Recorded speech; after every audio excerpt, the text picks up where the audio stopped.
വലൈക്കും വറഹ്മത്തുള്ളാഹി. നബി സല്ലല്ലാഹു അലൈഹി വസല്ലമ തങ്ങളെ നിസ്കാരത്തില് ഒട്ടകത്തിന്റെ ചീഞ്ഞ കുടൽമാല കൊണ്ട് ഇട്ടപ്പോൾ ആ നിസ്കാരം ബാത്തിലായ അത് എന്താണ് അതിന്റെ ഹുക്ം? നിസ്കാരത്തിലല്ല സംഭവിച്ചത്, അപ്പോൾ അത് ബാത്തിലാവോ അല്ലേ എന്നുള്ളത് അറിയാൻ വേണ്ടിയിട്ട്. അസ്സലാമു അലൈക്കും വറഹ്മത്തുള്ളാഹി. ദ്വാരക്കണം.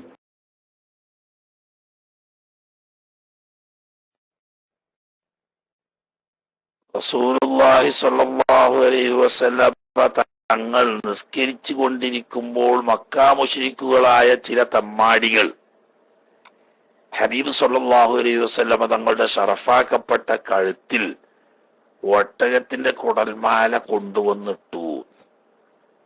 അപ്പൊ നിസ്കാരം ബാത്തിലായോ?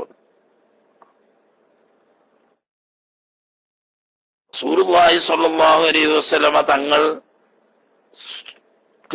തനിച്ച് അത് എടുത്തു വിടാൻ പറ്റാത്ത സാഹചര്യം ഉള്ളത് കൊണ്ടോ മറ്റോ സ്വന്തം എടുത്തിടാതെ കണ്ടു നിന്ന് അബ്ദുല്ലാഹി ഇബ്നു മസ്ഊദ് റളിയല്ലാഹു തആല ശത്രുക്കളെ പേടിച്ചിട്ട് അദ്ദേഹവും എടുത്തിടാതെ ഫാത്തിമ ബീവിയുടെ അരികെ ചെന്ന് പറഞ്ഞ് ഫാത്തിമ ബീവി റളിയല്ലാഹു തആല അൻഹ വന്നു അതെടുത്ത് ഒഴിവാക്കിയതിന് ശേഷം നബി സല്ലല്ലാഹു അലൈഹി വസല്ലം തങ്ങൾ സുജൂദിൽ നിന്ന് തല ഉയർത്തി അവർക്കെതിരെ പ്രാർത്ഥിച്ചു എന്നാണ് ചരിത്രത്തിൽ കാണുന്നത്.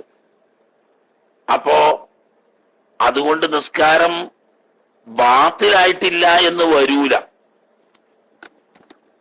മനസ്സിലായില്ലേ? സ്വയം പ്രവൃത്തി കൊണ്ടല്ലെങ്കിലും നജസിന്റെ കൊടൽമാല ഇട്ടത് കൊണ്ട് നിസ്കാരം ബാത്തിലായിട്ടില്ല. എന്തുകൊണ്ട്? അവിടുന്ന് തല ഉയർത്തിയതിനു ശേഷം പിന്നീട് നബി സല്ലല്ലാഹു അലൈഹി വസല്ലം തങ്ങൾ അത്തഹിയ്യാത്ത് ഓതി പൂർത്തിയാക്കി സലാം വീട്ടി എന്ന് കാണുന്നില്ല. പറയുന്ന റിവായത്തുകളിലൊക്കെ ഉള്ളത് തല ഉയർത്തിയതിനു ശേഷം നബി സല്ലല്ലാഹു അലൈഹി വസല്ലം തങ്ങൾ ആ കളിയാക്കി ചിരിച്ചുകൊണ്ടിരുന്ന തമ്മാടികളായ അക്രമികൾക്കെതിരിൽ അള്ളാഹുവിനോട് ദുആ ചെയ്ത് അല്ലാഹുമ്മ അലൈക ബി അബീ ജഹൽ ഇബ്നു ഹിശാം എന്ന് തുടങ്ങി അബൂജഹൽ ഉൾപ്പെടെയുള്ള ഏതാനും ആളുകളെ പേരെടുത്ത് പറഞ്ഞുകൊണ്ട് അള്ളാഹുവെ അവരെ നീ പിടികൂടണേ എന്ന് ദുആ ചെയ്തു എന്നും ആ ദുആ കേട്ടപ്പോൾ അവരെല്ലാം പേടിച്ച് വിറച്ച് നിലത്ത് കടന്നു എന്നുമാണ് ചരിത്രത്തിൽ. അപ്പോ അതുകൊണ്ട് ബാത്തിലാവൂല എന്ന് പറയാൻ കഴിയില്ലല്ലോ. നബി സല്ലല്ലാഹു അലൈഹി വസല്ലം ബാക്കി പിന്നെ പൂർത്തിയാക്കി എന്ന് ഒരു ഹദീസിലും കണ്ടിട്ടില്ല. പിന്നെ മറ്റൊന്ന്, അത് ഇസ്ലാമിന്റെ ആദ്യകാലത്തുള്ള നിയമങ്ങളാണ്. നിസ്കാരത്തിൽ തന്നെ നിയമങ്ങൾ കാലത്തിനനുസരിച്ച് പരിഷ്കരിച്ച് മാറ്റങ്ങൾ വരുത്തിയിട്ടുണ്ട്. ഉദാഹരണം പറഞ്ഞാൽ ആദ്യകാലത്ത് നിസ്കാരത്തിൽ സലാം പറയലും സലാം മടക്കലും ഒക്കെ ഉണ്ടായിരുന്നു. ദുന്യവിയായ സംസാരിക്കുന്നത് കൊണ്ടോ അല്ലെങ്കിൽ ജനങ്ങളോട് ഇടക്ക് സംസാരിക്കുന്നത് കൊണ്ടോ കുഴപ്പമില്ലായിരുന്നു. പിന്നീട് അത് മൻസൂഖായി പോയതാണ്. അങ്ങനെയാണ് പണ്ട് ഹബശയിലേക്ക് ഹിജറ പോയിരുന്ന സഹാബത്ത് തിരിച്ചു വന്ന് നബി സല്ലല്ലാഹു അലൈഹി വസല്ലം തങ്ങൾ നിസ്കരിച്ചു കൊണ്ടിരിക്കുന്ന സമയത്താണ് അവരെത്തിയത്. അവര് സാധാരണ പോലെ നിസ്കരിച്ചു കൊണ്ടിരിക്കുന്ന റസൂലുള്ളാഹി സ്വല്ലല്ലാഹു അലൈഹി വസല്ലം തങ്ങൾക്ക് സലാം പറഞ്ഞു. നബി തങ്ങൾ സലാം അടക്കിയില്ല. അത് അവർക്ക് വലിയ സങ്കടമായി. അങ്ങനെ നബി സല്ലല്ലാഹു അലൈഹി വസല്ലം നിസ്കാരം പൂർത്തിയാക്കിയതിനു ശേഷം അവരെ വിളിച്ചിട്ട് പറഞ്ഞു, നിങ്ങൾ വിഷമിക്കണ്ട, അല്ലാഹു തആല അവന്റെ ദീനിൽ നിയമങ്ങൾ അവൻ ഉദ്ദേശിച്ചതനുസരിച്ച് പുതുക്കിക്കൊണ്ടിരിക്കും. മുമ്പ് സംസാരിക്കാമായിരുന്നെങ്കിലും ഇപ്പോൾ നിസ്കാരത്തിൽ സംസാരം അല്ലാഹു തആല വിരോധിച്ചിരിക്കുന്നു എന്ന് പറഞ്ഞു. അങ്ങനെയും ആവാം. നബി സല്ലല്ലാഹു അലൈഹി വസല്ലം തങ്ങൾ അവിടുന്ന് ബാക്കി പൂർത്തിയാക്കി നിസ്കരിച്ചു എന്ന് റിവായത്തിൽ ഇല്ലാത്തടത്തോളം അത് നിസ്കാരം ബാത്തിലായിട്ടില്ല എന്ന് പറയേണ്ട ആവശ്യമില്ല. അതുകൊണ്ട് തന്നെ ഇന്നത്തെ നിലവിലുള്ള ഹുക്കുമ് നജസ്, അങ്ങനെയുള്ള നജസുകൾ ചുമന്നാൽ നിസ്കാരം ബാത്തിലാവും തന്നെ.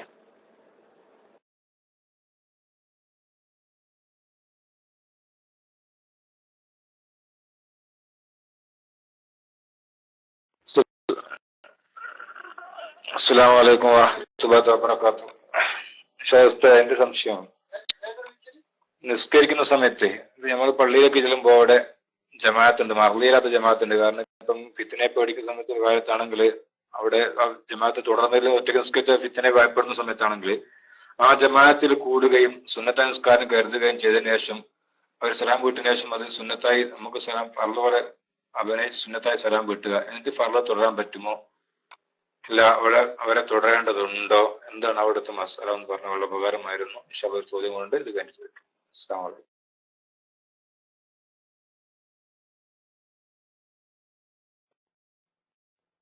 ഇന്നലെ പറഞ്ഞ ചോദ്യമല്ലേ? ഇന്നലെയും അതേ ഏകദേശം സമാനമായ ചോദ്യം തന്നെയായിരുന്നല്ലോ ഇന്നലെയും ഉണ്ടായിരുന്നത്. പുതിയ ആളുകൾ പുറമെന്ന് വന്ന് ചോദിക്കുമ്പോഴല്ലല്ലോ തങ്ങൾ പാപ്പ മഹദൂറായ ചില സ്ഥലത്ത് ഫിത്നയെ ഭയപ്പെടുന്നിടത്ത് തുടരുന്ന ജമാഅത്ത്, അതിനെപ്പറ്റി നമ്മൾ പറഞ്ഞു. സഹീഹാകാത്ത അവസ്ഥ വരികയാണെങ്കിൽ നിയ്യത്തിൽ തുടരാതെ ഫീലിൽ തുടരാം. ഇനി മുബത്തദി ആണെങ്കിൽ തന്നെയും ലാഹിറിൽ നിസ്കാരം ബാത്തിലാവുന്ന കാര്യങ്ങളൊന്നും അയാൾ ചെയ്യുന്നതായിട്ട് ബോധ്യം വരാത്ത സാഹചര്യത്തിൽ തുടരുകയും ചെയ്യാം. പക്ഷേ പ്രതിഫലം കൊണ്ട് നോക്കുമ്പം ഒറ്റക്ക് നിസ്കരിക്കുന്ന പ്രതിഫലം കിട്ടൂല. കാരണം ആ തുടർച്ചയേക്കാൾ അഫ്ദൽ ഒറ്റക്ക് നിസ്കരിക്കലാണ് എന്നല്ലേ പറഞ്ഞ്. അവിടെ ഫിത്നയെ ഭയപ്പെട്ടാൽ അവിടെ തുടർച്ചയ്ക്ക് കുഴപ്പമൊന്നുമില്ല. സുന്നത്താണെന്ന് കരുതിക്കൊള്ളണം എന്നൊന്നുമില്ല. ഫർള് എന്നുള്ള നിലക്ക് തന്നെ തുടരാം. തുടർച്ച സഹിയാകും. ബാത്തിലാവുന്ന കാര്യങ്ങൾ ബാഹിറിൽ ഒന്നും ചെയ്യുന്നതായി കാണാത്തോടത്തോളം തുടർച്ച സഹിയാകും. അങ്ങനെ തുടർന്ന് നിസ്കരിച്ചാൽ ജമാഅത്തിന്റെ ഫളീലത്ത് കിട്ടൂലെങ്കിലും നിസ്കാരം സഹിയാവും. പിന്നെ ഇപ്പൊ അവിടെ സുന്നത്ത് കരുതി ഫർദ് നിസ്കരിക്കുന്നവനോട് സുന്നത്ത് കരുതി തുടരുക എന്ന് പറയുന്നത് കറാഹത്താണ്. അതിന്റെ ആവശ്യമുണ്ടോ എന്ന് തോന്നുന്നില്ല.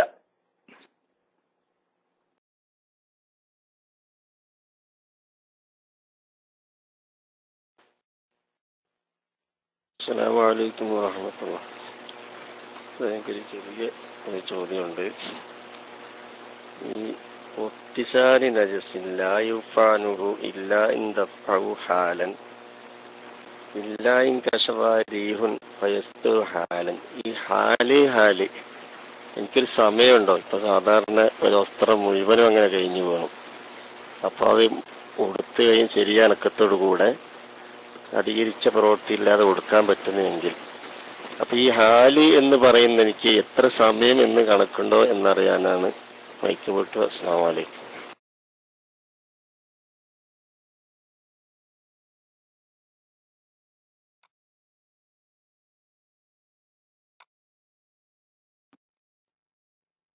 ശബ്ദം തീരെ കുറവാണ് സൂര്യ. നിങ്ങൾ എന്താണ് ശബ്ദം കുറച്ച് സംസാരിച്ചിട്ടാണോ അതല്ല മൈക്കിന് ശബ്ദം കുറവുള്ളത് കൊണ്ടാണോ എന്ന് എനിക്കറിഞ്ഞൂടാ. ഹാല് എന്ന് പറഞ്ഞത് ഉറുഫ് കണക്കാക്കുന്ന ഹാലാണ്. അല്ലാതെ ഇനി ഇത്ര സമയം എന്ന് പറയാൻ പറ്റില്ല. ഉടനെ എന്ന് പറയാൻ ഉറുഫിൽ പറയാൻ പറ്റുന്ന സമയം. വസൂറത്തു ദഫഇ ഹാലൻ അൻ യുൽഖിയ സൗബ ഫീമാ ഇദാ കാന റത്ബൻ വയൻഫദഹു ഫീമാ ഇദാ കാന യാബിസൻ വലാ യജൂസു ലഹു അൻ യുൻഹിയഹാ ബിയദിഹി ഔ കുമ്മിഹി. അപ്പൊ ഹാലൻ എന്ന് പറഞ്ഞാൽ അത് ഉറുഫിൽ ഉടനെ എന്ന് പറയാൻ പറ്റുന്ന ഖദർ. അതാണ് ഇപ്പൊ ഇതിന്റെ കണക്ക്. അല്ലാതെ ഇത്ര സമയം എന്ന് കൃത്യമായിട്ട് കണക്കാക്കാൻ കഴിയില്ല. അത് നജസായ ഉടനെ ഒഴിവാക്കി അല്ലെങ്കിൽ ഔറത്ത് വെളിവായ ഉടനെ മറച്ചു എന്ന് ഉറുഫിൽ പറയാൻ പറ്റുന്ന അതാണ് ഹാല്.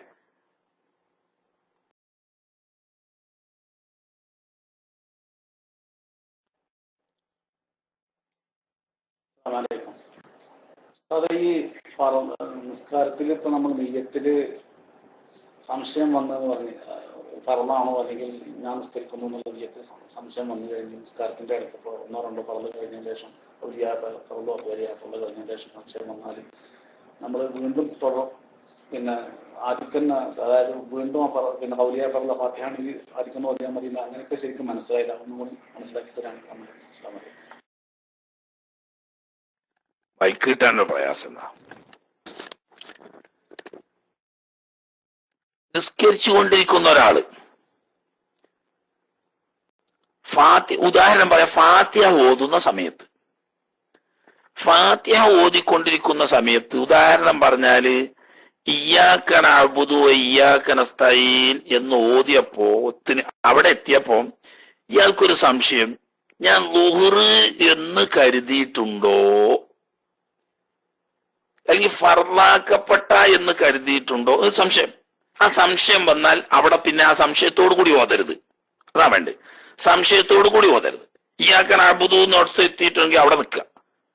എന്നിട്ട് ആലോചിച്ച് കുറച്ച് ഫർള് കരുതിയാണ്.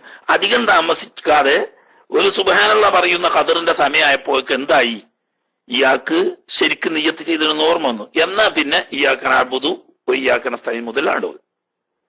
അതല്ല, ഇയ്യാക നഅ്ബുദു എന്ന് പറയുമ്പോ സംശയം വന്നു. ആ സംശയത്തോടു കൂടി ഇയ്യാക നഅ്ബുദു ഇയ്യാക നസ്തഈൻ എന്ന് ഓതി. അപ്പോക്ക് ഇയാൾക്ക് ശരിയായിട്ട് എന്താണ് നിയ്യത്ത് ചെയ്തിരുന്ന ഉറപ്പ് വന്നു. എന്നാ രണ്ടാമത് എന്തു വേണം? ഇയ്യാക നഅ്ബുദു ഇയ്യാക നസ്തഈൻ എന്ന് മടക്കി ഓതണം. കാരണം എന്താ? ഇയ്യാക നഅ്ബുദു എന്ന് പറഞ്ഞപ്പം ഇയ്യാക നസ്തഈൻ പറയുന്നതിന്റെ ഇടക്ക് നമുക്ക് ഈ ശരിക്കാണോ നിയ്യത്ത് എന്നുള്ള ഒരു സംശയം വന്നപ്പോ ആ സംശയത്തോടു കൂടി ഇയ്യാക നസ്തഈനും കൂടി ഓതിയല്ലോ. ആ സംശയത്തോടു കൂടി ഓതിയ എണ്ണപ്പെടൂല. ഉടനെ ഓർമ്മ വന്നു, ശരിക്ക് ഫർദായ ദൂറ് തന്നെ കരുതിയെന്ന് ഉറപ്പ് വന്നു. എന്നാ പിന്നെ ആ സംശയത്തിന്റെ സമയത്ത് ഓതിയത് എന്താക്കുക? ഇയ്യാക നഅ്ബുദു ഇയ്യാക നസ്തഈൻ എന്ന് രണ്ടാമത് ഓതുക. എന്നാ കുഴപ്പമൊന്നുമില്ല. ആ സംശയത്തോടു കൂടി ഓതിയത് മടക്കി ഓതിയില്ല. ഇഹ്ദിന സിറാത്തുൽ മുസ്തഖീം മുതൽക്കാണ്ട് ഓതിപ്പോയി. എന്നാ നിസ്കാരം ബാത്തിലാ. അത് കാരണം എന്താ ബാത്തിലാകാൻ കാരണം? ഈ സംശയത്തോടു കൂടി നമ്മളൊരു ആയത്ത് അല്ലെങ്കിൽ ഒരു ആയത്തിന്റെ പൗതി ഭാഗം ഓതിയല്ലോ, അത് എണ്ണൂല. അപ്പൊ ഫാത്തിഹ മുഴുവനായി ഓതിയില്ല, ഫാത്തിഹന്റെ കുറച്ച് ഭാഗം നഷ്ടപ്പെട്ടു എന്ന്. അതാണ് അവിടെ ബാത്തിലാകാൻ കാരണം. മനസ്സിലായല്ലോ? ഇനി അങ്ങനെയല്ല, കുറെ സംശയ സമയം നീണ്ടുന്നാലോ? കുറെ സംശയ സമയം നീണ്ടു നമസ്കാരം ബാത്തിലാവും. ബാത്തിലാകത്തോടത്താണല്ലോ നമ്മൾ പറഞ്ഞത്. അപ്പൊ കുറെ സമയം സംശയം നിന്നാലും ബാത്തിലാവും. കുറച്ച് സമയം തന്നെ നിന്നിട്ടുള്ളൂ. ആ സമയത്ത് ഓതിയ ഭാഗം സംശയം തീർന്നതിന് ശേഷം മടക്കി ഓതണം. മടക്കി ഓതാതെന്നാൽ ബാത്തിലാവും. അവിടെ ബാത്തിലാകാൻ കാരണം ഈ സംശയത്തോടു കൂടി ഓതിയ ആ ആയത്ത് അല്ലെങ്കിൽ ആയത്തിന്റെ ഭാഗം ഫർളാണല്ലോ പോയി, അത് എണ്ണാതെ പോവും. അപ്പൊ ഫാത്തിഹ മുഴുവനായിട്ട് ഓതലാണല്ലോ ഫർദ്. അപ്പൊ ഫാത്തിഹ മുഴുവനായില്ല എന്നത് കൊണ്ടാണ്. അപ്പൊ അത് മടക്കി ഓതിയാൽ കുഴപ്പമില്ല. മടക്കി ഓതാതിരുന്നാൽ ബാത്തിലാവും. അപ്പൊ അങ്ങനെ സംശയം നേരിട്ടാ വേണ്ട എന്താണ്? ആ സംശയത്തോടു കൂടി ഓതാതിരിക്കുക. ഉദാഹരണം ഇയ്യാക നഅ്ബുദു എന്നോട്ട് ആണ് നമുക്ക് ഈ സംശയം വന്ന് എന്നാ അവിടെ നിൽക്കുക. വേഗം ഒരു സുബ്ഹാനല്ലാഹിന്റെ ഖദറിൽ ശരിക്കും നിയ്യത്ത് ചെയ്തിട്ട് ഓതിയാൽ പിന്നെ ഇയ്യാക നഅ്ബുദു ഇയ്യാക നസ്തഈൻ എന്ന് ഓതി പോയാൽ മതി. സംശയത്തോടു കൂടി ഓതുകയാണെങ്കിൽ രണ്ടാമത് അത് മടക്കി ഓതി കൊണ്ടുപോകണം. അല്ലെങ്കിൽ ആ സംശയത്തോട് ഓതിയ സമയം ഓതിയത് എണ്ണപ്പെടാത്തത് കൊണ്ട് ഫാത്തിഹ പൂർത്തിയാവൂല. അങ്ങനെ ഫാത്തിഹ പൂർത്തിയാകാതെ നമസ്കാരം ബാത്തിലാവും ചെയ്യുമല്ലോ.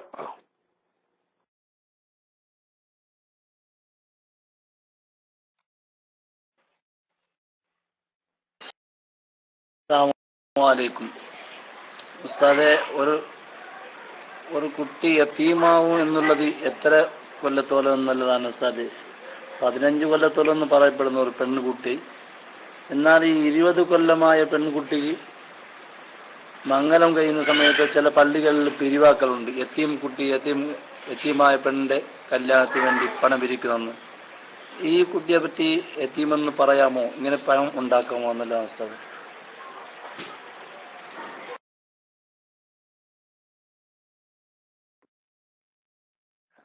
അതിപ്പോ നമ്മൾ നിസ്കാരത്തിൽ നിന്നൊക്കെ പുറത്തുപോയി വേറെ വിഷയമാണ്. എന്നാലും ഒരു പ്രധാനപ്പെട്ട ഒരു വിഷയം തന്നെയാണ്. യതീമ് എന്നത് ശറഇൽ നിയമപരമായി പ്രായപൂർത്തി എത്തുന്നതിന് മുമ്പേ പറയുള്ളൂ. ആണായാലും പെണ്ണായാലും പ്രായപൂർത്തി എത്തിയാൽ പിന്നീട് യതീമ് എന്ന് ശറഇന്റെ സാങ്കേതിക ഭാഷയിൽ പറയില്ല. അതിപ്പോ 15 വയസ്സായാലും വേണ്ടിയില്ല, 15 വയസ്സിന്റെ മുമ്പ് പ്രായപൂർത്തി എത്തുന്നതുണ്ട്. ഉദാഹരണം പറഞ്ഞാൽ മെൻസസ് ഉണ്ടായി, പെൺകുട്ടികളാണെങ്കിൽ മെൻസസ് ഉണ്ടായി, 9 വയസ്സിന് ശേഷം മെൻസസ് ഉണ്ടാവാലോ. അതല്ലെങ്കിൽ സ്ഖലനം ഉണ്ടായി, അതുകൊണ്ടൊക്കെ പ്രായപൂർത്തിയാവും. ഇപ്പൊ ഒരു 10 വയസ്സായ ഒരു കുട്ടിക്ക് സ്ഖലനം ഉണ്ടായി, എന്നാലും കുട്ടിക്ക് പ്രായപൂർത്തിയായി യതീമല്ല. അതല്ലെങ്കിൽ ഒരു 10 വയസ്സ് അല്ലെങ്കിൽ 11 വയസ്സായ ഒരു പെൺകുട്ടിക്ക് മെൻസസ് ഉണ്ടായി, എന്നാ അവിടെ മുതൽ ആ കുട്ടി യതീമല്ല. അത് നിയമപരമായ വശം. അപ്പൊ യതീമുകൾക്ക് വേണ്ടി നേർച്ചയാക്കിയത് ഈ പ്രായപൂർത്തി എത്തിയ കുട്ടികൾക്ക് കൊടുക്കാൻ പാടില്ല. എന്നാൽ നിങ്ങളെ ചോദ്യത്തിൽ പറയുന്നത് വേറെ വിഷയം. വാപ്പ മരണപ്പെട്ടു പോയി അനാഥയായിരുന്ന ഒരു കുട്ടി, ആ കുട്ടിയെ കല്യാണം കഴിയേണ്ട സമയമായി. കുട്ടിക്ക് പ്രായപൂർത്തി എത്തി 18, 20, 22 ഒക്കെ വയസ്സാണ്. ഈ കുട്ടിയെ കല്യാണം കഴിക്കാൻ വേണ്ടിയിട്ട് സഹായാഭ്യർത്ഥന നടത്തുമ്പോൾ യതീമായ കുട്ടിയെ കെട്ടിക്കാൻ വേണ്ടിയിട്ട് എന്ന് പറയാറുണ്ട്. ആ പറയണോണ്ട് കുഴപ്പമൊന്നുമില്ല. അത് യതീമക്കൾക്ക് നേർച്ചയാക്കിയത് അവർക്ക് കൊടുക്കാൻ പറ്റൂല എന്നേ ഉള്ളൂ. ഈ പറയുന്നതിന്റെ അർത്ഥം യതീമായിരുന്ന വാപ്പ മരണപ്പെട്ടു പോയ അനാഥയായ ഒരു കുട്ടി, ആ കുട്ടിക്ക് പ്രായപൂർത്തി എത്തിയിട്ടുണ്ട്, ആ കുട്ടിയെ കല്യാണം ചെയ്യാൻ വേണ്ടിയിട്ട് സഹായിക്കണമെന്ന്. അതിന് കുഴപ്പമൊന്നുമില്ല. മനസ്സിലായില്ലേ? അത് മാക്കാനന്റെ എത്തിബാർ എന്നാണ് അതിന് പറയാം. മജാസ് എന്ന് പറയും, അലങ്കാരിക പ്രയോഗമാണ്. ഇപ്പോൾ എത്തീമല്ലെങ്കിലും മുമ്പ് യത്തീമായിരുന്ന കുട്ടി ഇന്നും ബാപ്പയില്ലാത്തതിന്റെ പേരിൽ സമൂഹം പ്രത്യേകം പരിഗണിക്കേണ്ട സാഹചര്യത്തിലുള്ള കുട്ടിയാണ് എന്നുള്ളൊരുത്തരെ ആ പറഞ്ഞത് കൊണ്ട് ഉദ്ദേശം ഉണ്ടാവുള്ളൂ. ആ ഉദ്ദേശത്തോടു കൂടി യത്തീം കുട്ടിനെ കെട്ടിക്കാൻ എന്ന് പറഞ്ഞ് പിരിവെടുക്കുന്നത് കൊണ്ടോ സഹായം കൊടുക്കുന്നതുകൊണ്ടോ കുഴപ്പമില്ല, അതിന് കൂലിയിട്ടും. പക്ഷേ യത്തീമിന് എന്ന് പറഞ്ഞ് നേർച്ചയാക്കിയാൽ ശറയിൽ യത്തീമായവർക്ക് മാത്രമേ അത് ബാധകമാവുള്ളൂ. അത് പ്രായപൂർത്തി എത്തുന്നതിന് മുമ്പുള്ളവർ മാത്രമേ യത്തീമാവുള്ളൂ. ബാപ്പ മരിച്ച കുട്ടിയെ യത്തീമാവുള്ളൂ. ഉമ്മ മരിച്ചു എന്നതുകൊണ്ട് ഒരു കുട്ടി യത്തീമാവൂല. ഇനി ബാപ്പ മരിച്ച കുട്ടി തന്നെ പ്രായപൂർത്തി എത്തിക്കഴിഞ്ഞാൽ പിന്നെ യത്തീമാവൂല. അത് നേർച്ച പോലെയുള്ള യത്തീമാക്കൾക്ക് മാത്രമുള്ള കാര്യങ്ങൾ അങ്ങനെയുള്ള കുട്ടികൾക്ക്. അപ്പൊ യത്തീം ഖാനയ്ക്ക് നമ്മൾ യത്തീം കുട്ടികൾക്ക് എന്ന് പറഞ്ഞ് നേർച്ചയാക്കിയാൽ യത്തീം ഖാനയിൽ കൊടുക്കുമ്പോൾ നല്ലോണം കരുതുക. അതിന്റെ ഉത്തരവാദപ്പെട്ട ആളുകളും അത് ശ്രദ്ധിക്കുക. കുട്ടികൾ ചേരുമ്പോ ഒക്കെ യത്തീം കുട്ടികൾ തന്നെ ഇരിക്കാരം. പിന്നെ 8ാം ക്ലാസ്സിലും 9ാം ക്ലാസ്സിലും 10ലും +1ലും +2ലും ഡിഗ്രിക്കും ഒക്കെ പഠിക്കുന്ന കുട്ടികൾ ഉൾപ്പെടെയാണ് അയക്കാറ്. എന്നിട്ട് ഈ യത്തീം കുട്ടികൾക്ക് എന്ന് പറഞ്ഞ് നേർച്ചയാക്കിയത് അവർക്ക് കൊടുക്കാൻ പറ്റില്ല, കാരണം അവർ യത്തീമുകളല്ലല്ലോ. അതേ സമയത്ത് ഇന്ന് അങ്ങനെയൊക്കെ ഉണ്ട് അറിഞ്ഞുകൊണ്ട് യത്തീം ഖാനയിലേക്ക് എന്ന് പറഞ്ഞ് നേർച്ചയാക്കിയാൽ ഒക്കെ കൊടുക്കും ചെയ്യാം. അവിടെ വ്യത്യാസം. യത്തീം ഖാന എന്ന് പറഞ്ഞതിൽ യത്തീം ഇപ്പോൾ യത്തീമായവരും യത്തീമായിരുന്നവരും ഉൾപ്പെടും. അതെ. അപ്പൊ യത്തീം ഖാനയ്ക്ക് എന്ന് പറഞ്ഞ് നേർച്ചയാക്കുന്നത് ഈ കുട്ടികൾക്കും കൂടി കൊടുക്കാം. അതേ സമയത്ത് യത്തീം കുട്ടികൾക്ക് എന്ന് പറഞ്ഞ് നേർച്ചയാക്കിയത് പ്രായപൂർത്തി എത്തുന്നതിന് മുമ്പുള്ള കുട്ടികൾക്ക് മാത്രമേ കൊടുക്കാൻ പാടുള്ളൂ. ഈ പറഞ്ഞ ചോദ്യത്തിൽ പറഞ്ഞ കുട്ടികളെ കെട്ടിക്കാൻ വേണ്ടി ബാപ്പ മരിച്ചുപോയ കുട്ടിനെ കെട്ടിക്കാൻ വേണ്ടി യത്തീമായ കുട്ടി എന്ന് പറയുന്നത് യത്തീമായിരുന്ന കുട്ടി എന്നുള്ള അർത്ഥത്തിൽ അലങ്കാരികമാണ്, അതിന് കുഴപ്പമൊന്നുമില്ല.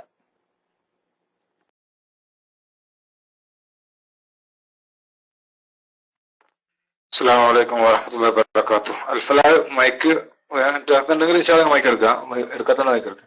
സ്ഥലം സംശയം ഇപ്പൊ സോഷ്യൽ മീഡിയ വർദ്ധിച്ചപ്പോഴേ അധികം ആളുകളും മടിമാറിക്കൊണ്ടിരിക്കുന്നു. ഇപ്പൊ ആ സമയത്ത് ഇപ്പൊ അധികം സലാം പറയുമ്പോൾ ചില ആൾക്കാർ A എന്ന് എഴുതും, അല്ലെങ്കിൽ മടക്കുമ്പോൾ WSWR എന്നൊക്കെ എഴുതുന്നതാണ്.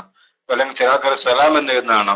ചില ആൾക്കാർ കൈകൊണ്ട് ഞാൻ വണ്ടിയൊക്കെ പോകുമ്പോൾ കൈകൊണ്ട് കാണിക്കുന്നതാണ്. ഇങ്ങനെ കൈകൊണ്ട് കാണിക്കുക അല്ലെങ്കിൽ A എന്നോ അങ്ങനെ ഷോർട്ട് ഫോം ഒക്കെ എഴുതി കഴിഞ്ഞാൽ ആ സലാം മടക്കേണ്ടതുണ്ടോ?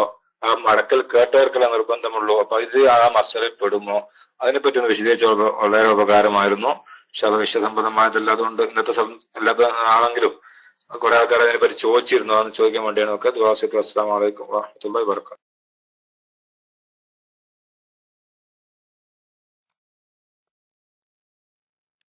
ശറഈയായ സലാം, മശ്റൂആയ സലാം കേട്ടാലേ മടക്കൽ വുജൂബുള്ളൂ.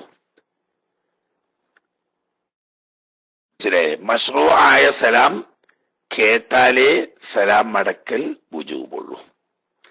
അല്ലാതെ ഒരാള്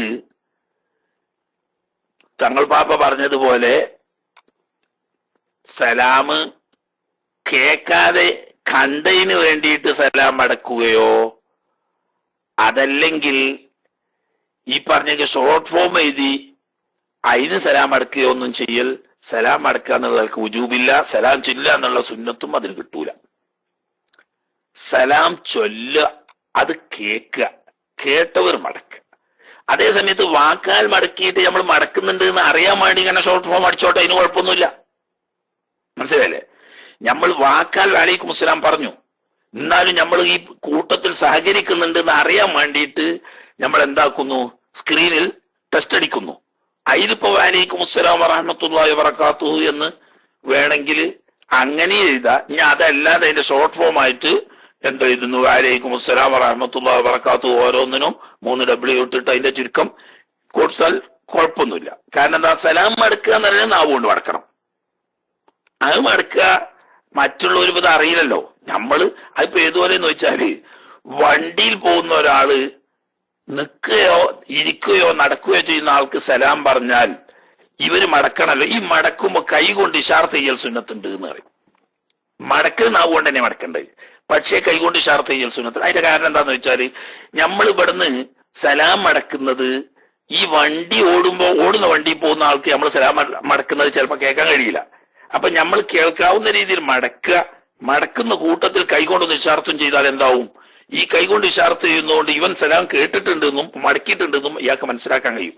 എന്നതുപോലെ നമ്മൾ വാക്കാൽ സലാം മടക്കുക, നമ്മൾ മടക്കിയിട്ടുണ്ടെന്ന് ഈ ചെല്ലിയ ആൾക്ക് മനസ്സിലാകാൻ വേണ്ടിയിട്ട് വേണമെങ്കിൽ എന്താക്കുക, ഈ ടെസ്റ്റ് അടിക്കുക, അതിൽ തന്നെ ഷോർട്ട് ഫോം അടിക്കുക ഒക്കെ ചെയ്യുക. അതുകൊണ്ട് എന്തേ ഉദ്ദേശിക്കുന്നുള്ളൂ, ഞാൻ സലാം കേട്ടിട്ടുണ്ട്, അതിന് ഞാൻ സലാം മടക്കി. ഈ മടക്കി എന്നതിന് വണ്ടി പോകുന്നവന് കയ്യോണ്ട് ഇഷാറത്ത് ചെയ്യും പോലെ ഒരു ഇഷാറത്ത് നീപ്പേ അതിനർത്ഥമുള്ളൂ. അല്ലാതെ അതുകൊണ്ട് മാത്രം മടക്കൽ ആവൂല. മടക്കൽ വാക്കാൽ മടക്കണം.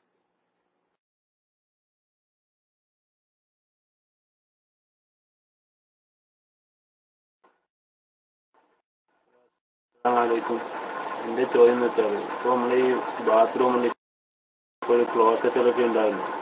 അപ്പൊ അതിൻ്റെ ഉള്ളിൽ നമ്മൾ ഓത് കൊടുക്കുമ്പോൾ നമുക്ക് മുൻകൈ കഴിയുമ്പോൾ ദിക്കറൊക്കെ ചൊല്ലുന്നതുകൊണ്ട് എന്തെങ്കിലും ദോഷം ഉണ്ടോന്നാണ്.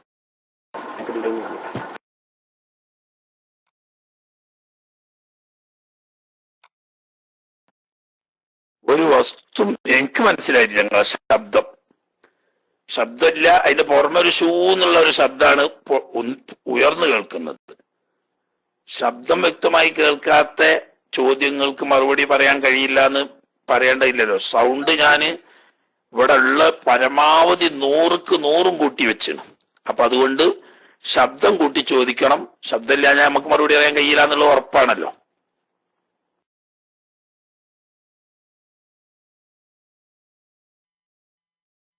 അസ്സലാമു അലൈക്കും ഉസ്താദ്. ഈ ഇന്തിഖാൽ ഇപ്പൊ ഖിയാമ്, റുക്കൂ, ഇഅ്തിദാല് പോലത്തതില് ചില ആളുകളൊക്കെ പെട്ടെന്ന് നിസ്കരിക്കുമ്പോ ഇപ്പൊ ഫാത്തിഹ മാത്രം ഓതി നിസ്കരിക്കുകയാണെങ്കിൽ ഈ ഫാത്തിഹ പൂർത്തിയാകുന്നതിന് മുമ്പ് തന്നെ അത് ചിലപ്പോ റുക്കൂയിലേക്ക് എത്താൻ നേരായിരിക്കും. ആ ഫാത്തിഹ വലല്ലാഹീൻ വരുന്നു, ആ റുക്കൂയിലേക്ക് എത്താൻ നേരായിരിക്കും ആ ഫാത്തിഹ പൂർത്തിയാകുന്നത്. അതേ രൂപത്തിൽ ഈ ഇഅ്തിദാൽ റബ്ബനാ ലക്കൽ ഹംദ് ചെല്ലുകയാണെങ്കിൽ അതോട് ചൊല്ലിക്കൊണ്ട് തന്നെ ചിലപ്പോ സുജൂദിലേക്ക് പോകും. അപ്പോ അവിടെ ഒരു സ്ഥാനത്ത് ഈ ദിക്റുകൾ കൊണ്ടുവരുന്നത് കൊണ്ട് ബാത്തിലാവല് ഉണ്ടാവോ, അല്ലെങ്കിൽ അത് പ്രശ്നമുണ്ടോ എന്ന് ചോദ്യം. ആയിക്കോട്ടെ, ഒരു ചോദ്യം കൂടി ഉണ്ട് എന്നറിയിക്കുന്നു. ആയിക്കോട്ടെ.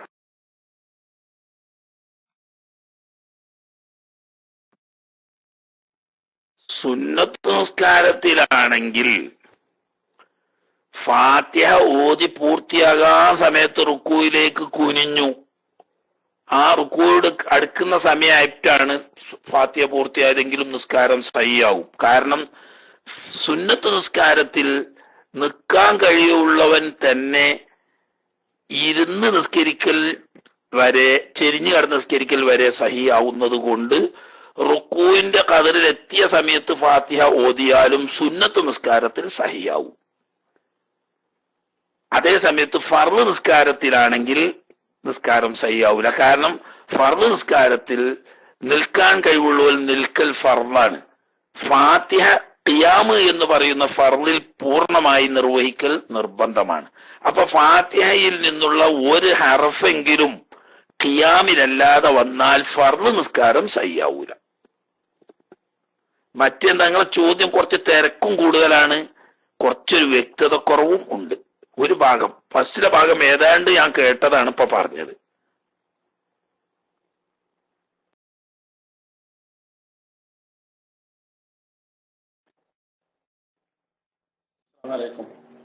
ഉസ്താദ്, സ്വലാത്ത് ഇബ്രാഹിം ഈമിയയിലുള്ള ഒരു സംശയമാണ് ഞാൻ ചോദിക്കുന്നത്. അല്ലാഹുമ്മ സല്ലി അലാ മുഹമ്മദിൻ വഅലാ ആലി മുഹമ്മദിൻ എന്നുള്ള ചിലർ ഓതുന്നേക്കാം. അല്ലാഹുമ്മ സല്ലി അലാ സയ്യിദിനാ മുഹമ്മദിൻ വഅലാ ആലി സയ്യിദിനാ മുഹമ്മദിൻ കമാ സല്ലൈത അലാ സയ്യിദിനാ എന്ന് കൂട്ടിയിട്ട് ഓതുന്നുണ്ട്, അലാ സയ്യിദിനാ ഇബ്രാഹിം എന്ന് കൂട്ടാതെ ഓതുന്നുണ്ട്. അതിപ്പോ എങ്ങനെയാണ് ഉസ്താദ് വിശദമായിട്ടൊന്ന് പറഞ്ഞു തരാണെങ്കിൽ നന്നായിരുന്നു. അസ്സലാമു അലൈക്കും.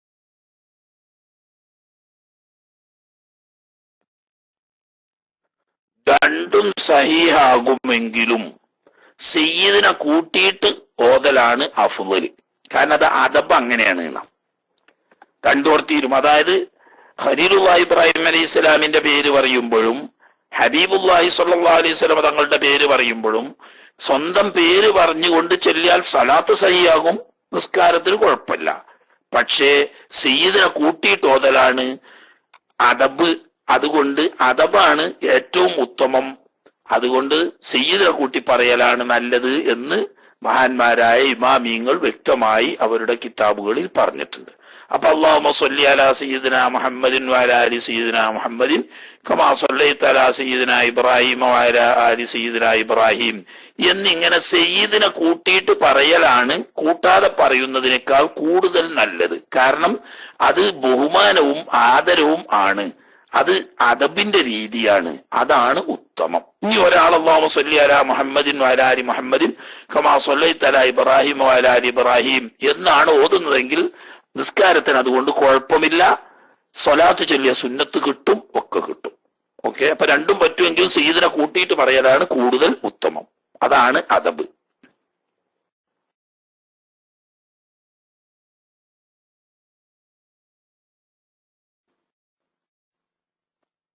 അസ്സലാമു അലൈക്കും.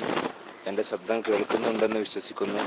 ഉസ്താദെ, എനിക്കുള്ള സംശയം, നമ്മൾ പെട്ടെന്ന് നിർബന്ധിത സാഹചര്യത്തിൽ പെട്ടെന്ന് നിസ്കരിക്കേണ്ട ഒരു സന്ദർഭം വന്നാൽ, ഇപ്പോൾ ഫറള് മാത്രം എടുത്തുകൊണ്ട് നിസ്കരിക്കാവുന്ന ഒരു സന്ദർഭം വന്നാൽ എങ്ങനെയാണ് ഏറ്റവും ഉചിതമായ രൂപത്തിൽ നിസ്കാരം ഫസാദാവാതെ ബാത്തിലാവാതെ നിസ്കരിക്കാൻ കഴിയുക? ഉസ്താദ് ഒന്ന് പറഞ്ഞു തന്നാലും.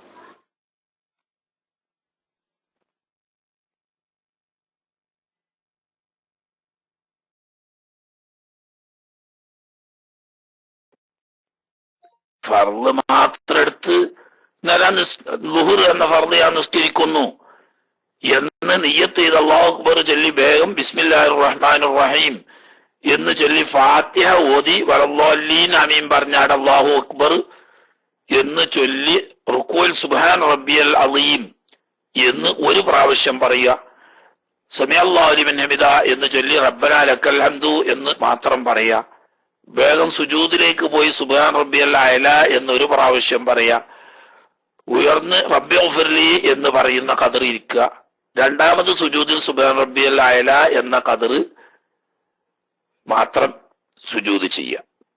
അതിന് ശേഷം അടുത്ത റക്അത്തിൽ നേരെ വന്ന് ഫാത്തിഹ ഓതുക, വലല്ലാഹീൻ ആമീൻ പറഞ്ഞ് വേഗം റുകൂഇൽ പോവുക. ഇടയിൽ അത്തഹിയ്യാത്ത് സുന്നത്തുണ്ട്, മുഖ്യതായ സുന്നത്തായതുകൊണ്ട് ചുരുങ്ങി അത്തഹിയ്യാത്ത് ഓതുക. അത്തഹിയ്യാത്തു ലില്ലാഹി സലാമുൻ അലൈക അയ്യുഹൻ നബിയ്യു റഹ്മത്തുള്ളാഹി വബറകാതുഹു സലാമുൻ അലൈനാ വഅലാ ഇബാദില്ലാഹി സ്വാലിഹീൻ അഷ്ഹദു അൻ ലാ ഇലാഹ ഇല്ലല്ലാഹ് വ അന്ന മുഹമ്മദുർ റസൂലുള്ളാഹ് അല്ലാഹുമ്മ സ്വല്ലി അലാ മുഹമ്മദ്. അത്രയും ചൊല്ലി ചുരുക്കുക.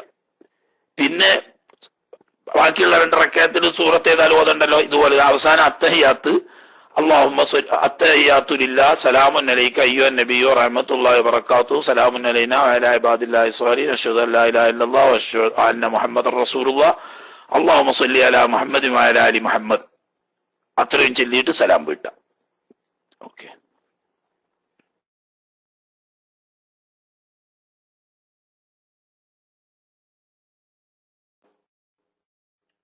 അസ്സലാമു അലൈക്കും വറഹ്മത്തുള്ളാഹി തആല വബറകാതുഹു.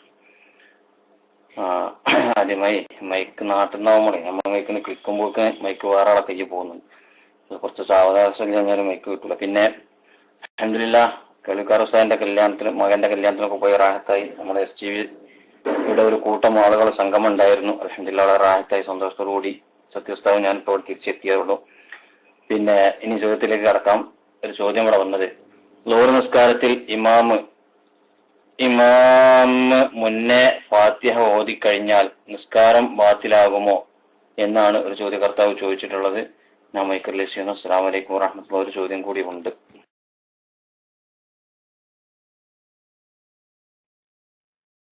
ഇമാമിന്റെ മുമ്പ് നയിക്കാരം ശരിയ ചോദ്യം. ബിരിയാണി കഴിച്ച ഊക്കില് പൗതിയെ കണ്ടിട്ടുള്ളൂ, മനസ്സിലായില്ലേ? കേൾവിക്കാരന്റെ മകന്റെ കല്യാണത്തിന്, കേൾവിക്കാരന്റെ കല്യാണത്തിന് പോയിട്ട് ബിരിയാണി അടിച്ച് അടിപൊളിയായിട്ട് പാഞ്ഞു വന്നപ്പോ ആ ബിരിയാണിന്റെ ആ ഉസാറ് കഴിച്ചത് ഇമാമിന്റെ ഫാത്തിഹയുടെ മുമ്പ് മൗമൂമിന്റെ ഫാത്തിഹ ഓതി തീർന്നാൽ കുഴപ്പമുണ്ടോന്നാ ചോദ്യം എന്ന് ഞാൻ മനസ്സിലാക്കുന്നു. അങ്ങനെ ചോദ്യം വരാൻ സാധ്യതയുള്ളൂ. ശരിക്ക് വേണ്ടത് സുന്നത്തായ രീതി ഇമാമ് ഫാത്തിഹ ഓതി തീർന്നതിന്റെ ശേഷം ഫാത്തിഹ ഓതുന്നതാണ് നല്ലത്. ഇനി അതിന് സാവകാശം കിട്ടില്ല എങ്കിൽ ഇമാമിന്റെ അല്പം പുറകിലായിട്ട് പോകലാണ് ഉത്തമം. ഇനി ഇമാമിന്റെ ഒന്നിച്ച് ആവുകയോ ഇമാമിന്റെ മുമ്പ് ഫാത്തിഹ തീരുകയോ ചെയ്താൽ നിസ്കാരം ബാത്തിലാവുന്നതല്ല, പക്ഷേ അത് ഉത്തമമല്ല. മനസ്സിലായില്ലേ? ഇമാമിന്റെ ഒപ്പത്തിനൊപ്പം ഓതലും ഉത്തമമല്ല, ഇമാമിന്റെ മുമ്പ് ഫാത്തിഹ മുമ്പിന്റെ അവസാനിക്കുന്നതും ഉത്തമമല്ല. എന്നാൽ നിസ്കാരം ബാത്തിലാവുന്നില്ല. രണ്ടാമത് മടക്കി ഓതൽ വുജൂബും ഇല്ല. കഴിയുന്നതും ഇമാമ് ഓതി കഴിഞ്ഞതിന് ശേഷം ഓതുന്നതാണ് നല്ലത്. അതല്ലെങ്കിൽ ഇമാമിന്റെ തൊട്ട് പിന്നിലായിട്ട് ഓതിക്കൊണ്ടിരിക്കുന്നതാണ് നല്ലത്.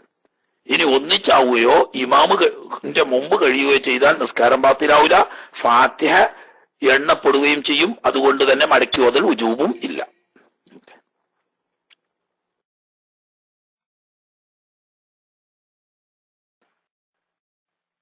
അസ്സലാമു അലൈക്കും. ഉസ്താദ് അന്നൊരിക്കൽ പറഞ്ഞിട്ടുണ്ട് 50 ക്ലാസ്സാണ് ഖുലാസിന്റെ കിട്ടിയതെന്നാണ്. അതിനുശേഷം ഒരാളോട് ചോദിച്ച് ആരും ഇല്ല എന്ന് പറഞ്ഞു. ഏതായാലും ഖുലാസിലുള്ള ഒരു സംശയമാണ് ഉസ്താദെ, ജമ്മുസലാത്തൈൻ്റെ ഒരു സംശയം. ഈ തഖ്ദീമിന്റെ ജമ്മില് ഒന്നാമത്തെ ഷർത്തായിട്ട് നിയ്യത്ത് ജംഇൻ ഫിൽ ഊല ഫി അവലിഹ ഔ അസ്നാഇഹ ഔമാ തഹല്ലുലിഹ വല്ലവൽ ഹുവൽ അഫ്ളു എന്നുള്ളത് ചെറിയൊരു സംശയമുണ്ട്. അതുപോലെ അതിന്റെ ഷർത്തിൽ 5-ാമത്തെ സിഹത്തുൽ ഊല എന്നുള്ളതുണ്ട്. അതൊന്ന് സാധനം ശരിയായിരിക്കുക. പിന്നെ ഒന്നും കൂടി ഉണ്ട് അതിലെ ബാക്കി.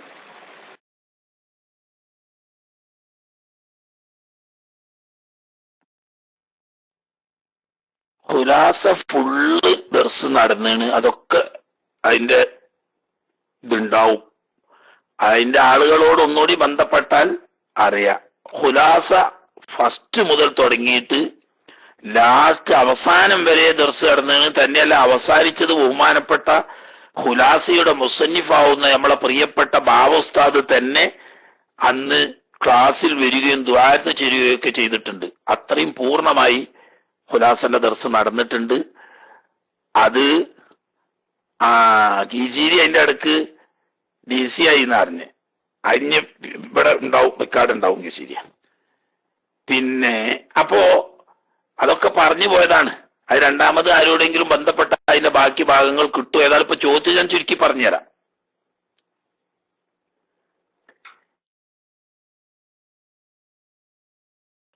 ജമ്മാക്കുന്ന സമയത്ത് മുന്തിച്ച് ജമ്മാക്കുമ്പോൾ, അഥവാ ളുഹറിന്റെ സമയത്ത് അസറും കൂടി നിസ്കരിക്കുകയാണെങ്കിൽ, അതുപോലെ മഗ്രിബിന്റെ വഖത്തിൽ ഇശാവും കൂടി നിസ്കരിക്കുകയാണെങ്കിൽ, അങ്ങനെ മുന്തിച്ച് ജമ്മാക്കുകയാണെങ്കിൽ അതിന്റെ ഷർത്തുകളിൽപ്പെട്ട ഷർത്ത് ഒന്നാമത്തെ നിസ്കാരത്തിന് തക്ബീറത്തുൽ ഇഹ്റാം കെട്ടുന്ന സമയത്തോ അതല്ലെങ്കിൽ ഒന്നാമത്തെ നിസ്കാരത്തിന്റെ ഇടയിൽ നടാൻ നിസ്കരിച്ചു കൊണ്ടിരിക്കുമ്പോഴോ, അതും അല്ലെങ്കിൽ ഒന്നാമത്തെ നിസ്കാരത്തിൽ നിന്ന് സലാം വീട്ടുന്ന സമയത്തോ എങ്കിലും ഈ അസറിനെ ളുഹറിലേക്ക് മുന്തിച്ച് ജമ്മാക്കാൻ ഞാൻ കരുതി എന്ന് നിയ്യത്ത് ചെയ്യണം. അപ്പോ രണ്ടാമത്തെ നിസ്കാരത്തെ ഒന്നാമത്തെ നിസ്കാരത്തിലേക്ക് മുന്തിച്ച് ജമ്മാക്കുന്നു എന്ന നിയ്യത്ത് ചെയ്യേണ്ടത് ഒന്നാമത്തെ നിസ്കാരത്തിലാണ്. അത്രയേ ഉള്ളൂ. ഒന്നാമത്തെ നിസ്കാരത്തിൽ അങ്ങനെ കരുതൽ നിർബന്ധമാണ്. ഈ ഒന്നാമത്തെ നിസ്കാരത്തിൽ എന്ന് പറഞ്ഞാൽ ഏറ്റവും നല്ലത് തുടങ്ങുമ്പോൾ തന്നെ ളുഹറിനെ അസറിനെ ളുഹറിലേക്ക് മുന്തിച്ച് ജമ്മാക്കിക്കൊണ്ട് ളുഹർ ഞാൻ നിസ്കരിക്കുന്നു എന്ന് കരുതി. ഇപ്പൊ നിയ്യത്തിന്റെ സമയത്ത് തന്നെ അസറിനെ മുന്തിച്ച് ജമ്മാക്കാൻ കരുതിയല്ലോ. ഇനി അങ്ങനെയല്ലെങ്കിൽ ഫാത്തിഹ ഓതി കഴിഞ്ഞിട്ടോ റുക്കൂഇലോ അത്തയ്യാത്തിന്റെ ഇരുത്തത്തിലോ സുജൂദിലോ ഇടയിലെ ഇരുത്തത്തിലോ എപ്പമാണെങ്കിലും ളുഹറിലേക്ക് അസറിനെ മുന്തിച്ച് ജമ്മാക്കാൻ കരുതി എന്ന് നിയ്യത്ത് ചെയ്യാം. അതുപോലെ തന്നെ മഗ്രിബിലേക്ക് ഇശാനെ മുന്തിച്ച് ജമ്മാക്കാൻ കരുതി എന്ന്. ഞാൻ അവിടെ ഒന്നും കരുതിയിട്ടില്ലെങ്കിൽ സലാം വീട്ടുന്ന സമയത്തെങ്കിലും ഈ ളുഹറിനേക്ക് അസറിനെ മുന്തിച്ച് ജമ്മാക്കുന്നു, മഗ്രിബിലേക്ക് ഇശാനെ മുന്തിച്ച് ജമ്മാക്കുന്നു എന്ന് കരുതണം. ഇങ്ങനെ എപ്പോ കരുതിയാലും മതിയെങ്കിലും നിയ്യത്തിന്റെ സമയത്ത് കരുതലാണ് ഏറ്റവും നല്ലത്. ഇനി പിന്നെ പറഞ്ഞ എന്താ, ഒന്നാമത്തെ നിസ്കാരം സ്വഹീഹായിരിക്കണം എന്ന്. അതായത് മുന്തിച്ച് ജമ്മാക്കാൻ കരുതി ളുഹർ നിസ്കരിച്ചു, ളുഹർ നിസ്കരിച്ച് ആ ളുഹർ നിസ്കാരത്തിൽ എന്ത് കരുതിയും ചെയ്ത് അസറിനെ മുന്തിച്ച് ജമാക്കാൻ കരുതി എന്ന് നിയ്യത്തും ചെയ്തു. അങ്ങനെ ളുഹർ സലാം വീട്ടി സുഹർ സലാം വീട്ടി കഴിഞ്ഞ് നോക്കുമ്പോഴാണ് ഒന്നുമില്ല, ശരീരത്തില് ഒരു ഈച്ച ചത്തതുണ്ട്, ഇനി പറ്റിപ്പിടിച്ച് കിടക്കണം, അല്ലെങ്കിൽ ഒരു ഉറുമ്പ് ചത്തതുണ്ട്, ഇനി വസ്ത്രത്തിലോ ശരീരത്തിലോ പറ്റിപ്പിടിച്ചിരിക്കണം. അത് ആ വസ്ത്രം ഇപ്പത് അറിഞ്ഞിട്ടില്ല, എന്തോ തൊപ്പിയോ മറ്റോ, ഇനി അതവിടെ താഴെ എടുത്ത് വെച്ച് രണ്ടാമത് ഉടനെ വേഗം എന്താക്കി അസർ നിസ്കരിച്ചു. അസർ നിസ്കരിച്ച് കഴിഞ്ഞ് നോക്കുമ്പോഴാണ് ളുഹർ നിസ്കരിച്ച സമയത്ത് ധരിച്ചിരുന്ന തൊപ്പിയിൽ ഒരു ഉറുമ്പ് അല്ലെങ്കിൽ ഒരു ഈച്ച ചത്തത് പറ്റിപ്പിടിച്ചിട്ടുണ്ട് എന്ന് മനസ്സിലായത്. അപ്പൊ അതുകൊണ്ട് എന്തായി, നജസ് ചുമന്നുകൊണ്ടാണ് ളുഹർ നിസ്കരിച്ചത് എന്നായി. അപ്പൊ ആ ളുഹർ സഹിയായിട്ടില്ല എന്നായി. അപ്പൊ ളുഹർ സഹിയായിട്ടില്ലെങ്കിൽ അതിന് ശേഷം നിസ്കരിച്ച അസറും സഹിയല്ല. അപ്പൊ മുന്തിച്ച് ജമാക്കൽ സഹിയാവണമെങ്കിൽ ഒന്നാമത്തെ നിസ്കാരം സഹീഹാണെന്ന് ഹുക്കുമ് ചെയ്യാൻ പറ്റുന്നുണ്ടെങ്കിൽ മാത്രമേ ഈ മുന്തിച്ച് ജമാക്കിയ അസർ സഹിയാവുള്ളൂ. കാരണം എന്താ, ഈ ളുഹറിനെ തുടർന്നുകൊണ്ടാണ് അസർ സഹിയാകുന്നത്. ളുഹർ സഹി അല്ലെങ്കിൽ പിന്നെ തുടർന്നുകൊണ്ടുള്ള അസർ സഹിയാവൂലല്ലോ. ഓക്കെ,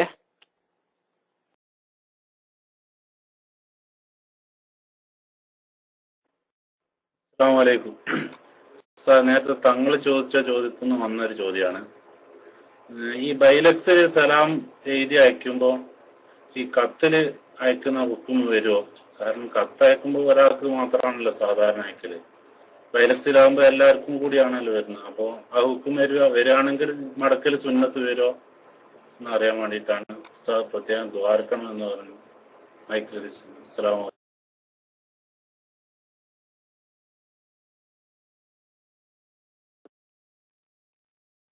എഴുത്തൊരു കിനായത്താണ്. നിങ്ങൾ നാവ് കൊണ്ട് ചൊല്ലിയിട്ട് എഴുതിക്കോളി, അതാ നല്ലത്. നാവിപ്പോ വൈലക്സിലാണെങ്കിലും കത്തിലാണെങ്കിലും ഒക്കെ അങ്ങനെ തന്നെ. നാവ് കൊണ്ട് അസ്സലാമു അലൈക്കും എന്ന് പറഞ്ഞു, എന്നിട്ട് എഴുതി. ബിസ്മില്ലാഹിർ റഹ്മാനിർ റഹീം എന്ന് നാവ് കൊണ്ട് പറഞ്ഞു, എന്നിട്ട് 786 എന്ന് എഴുതി. എന്നാലൊക്കെ അത് ഇതൊക്കെ സൂചനയാണ്, ഈ എഴുത്തുകൾ. നിങ്ങൾ നാവ് കൊണ്ട് പറഞ്ഞല്ലോ, ആ പറഞ്ഞത് വൈലക്സിലാണെങ്കിലും അങ്ങനെ തന്നെ. വൈലക്സിൽ എഴുതുമ്പോ അസ്സലാമു അലൈക്കും നിങ്ങൾ പറയുന്നു, എന്നിട്ട് അസ്സലാമു അലൈക്കും എന്ന് അടിക്കുന്നു. അപ്പൊ അടിക്കുന്നത് മാത്രല്ല, നിങ്ങൾ പറയുന്നുണ്ട്, അതിന്റെ മേൽ ദലീലായിട്ട് അലാമത്തായിട്ട് നിങ്ങൾ എന്തോ ചെയ്യുന്നു, ഇവിടെ അടിക്കുകയും ചെയ്യുന്നു. എന്നാൽ അത് മടക്കൽ സുന്നത്തുണ്ടാണ്.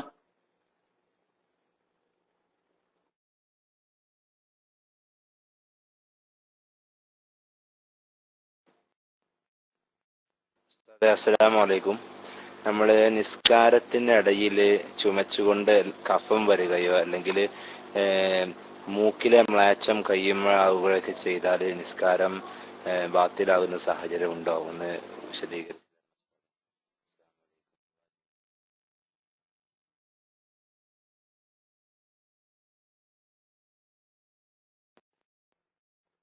വലൈക്കും അസ്സലാം, അല്ലാഹു തആല ഖൈറാക്കട്ടെ.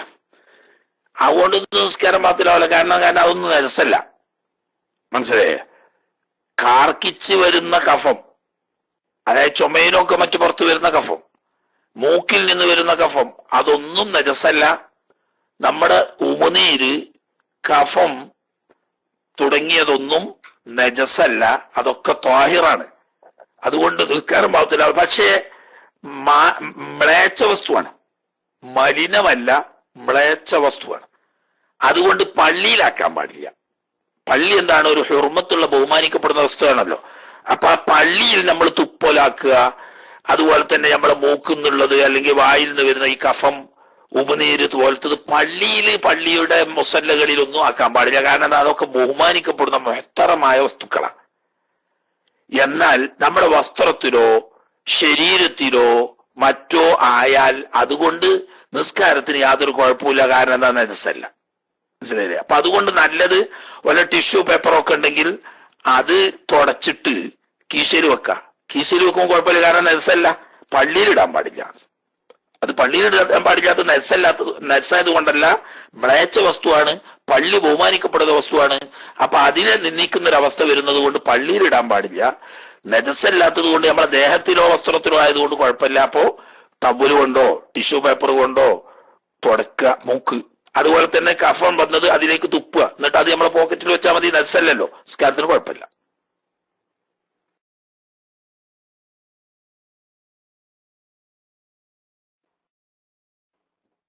അസ്സലാമലൈക്കും ഉസ്താദേ, ഒരു ചോദ്യം.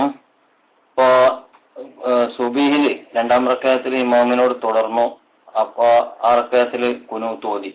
പിന്നെ അവന്റെ മസ്ബൂക്കായി ഒരു റക്അത്ത് നിസ്കരിക്കുന്ന ആ റക്അത്തില് ഖുനൂത്ത് ഓതാൻ മറന്നുപോയി. അപ്പോ പിന്നെ സലാം വിടുന്നതിന് മുമ്പ് സഹ്വിന്റെ സുജൂദ് ചെയ്യേണ്ടതുണ്ടോ എന്നാണ് ചോദ്യം. ഞാൻ മൈക്ക് വിട്ടു. അതിനുശേഷം ദുആന്റെ മുമ്പ് ഒരു മിനിറ്റ് മൈക്ക് എനിക്ക് വേണം ഒരു കാര്യം പറയാൻ.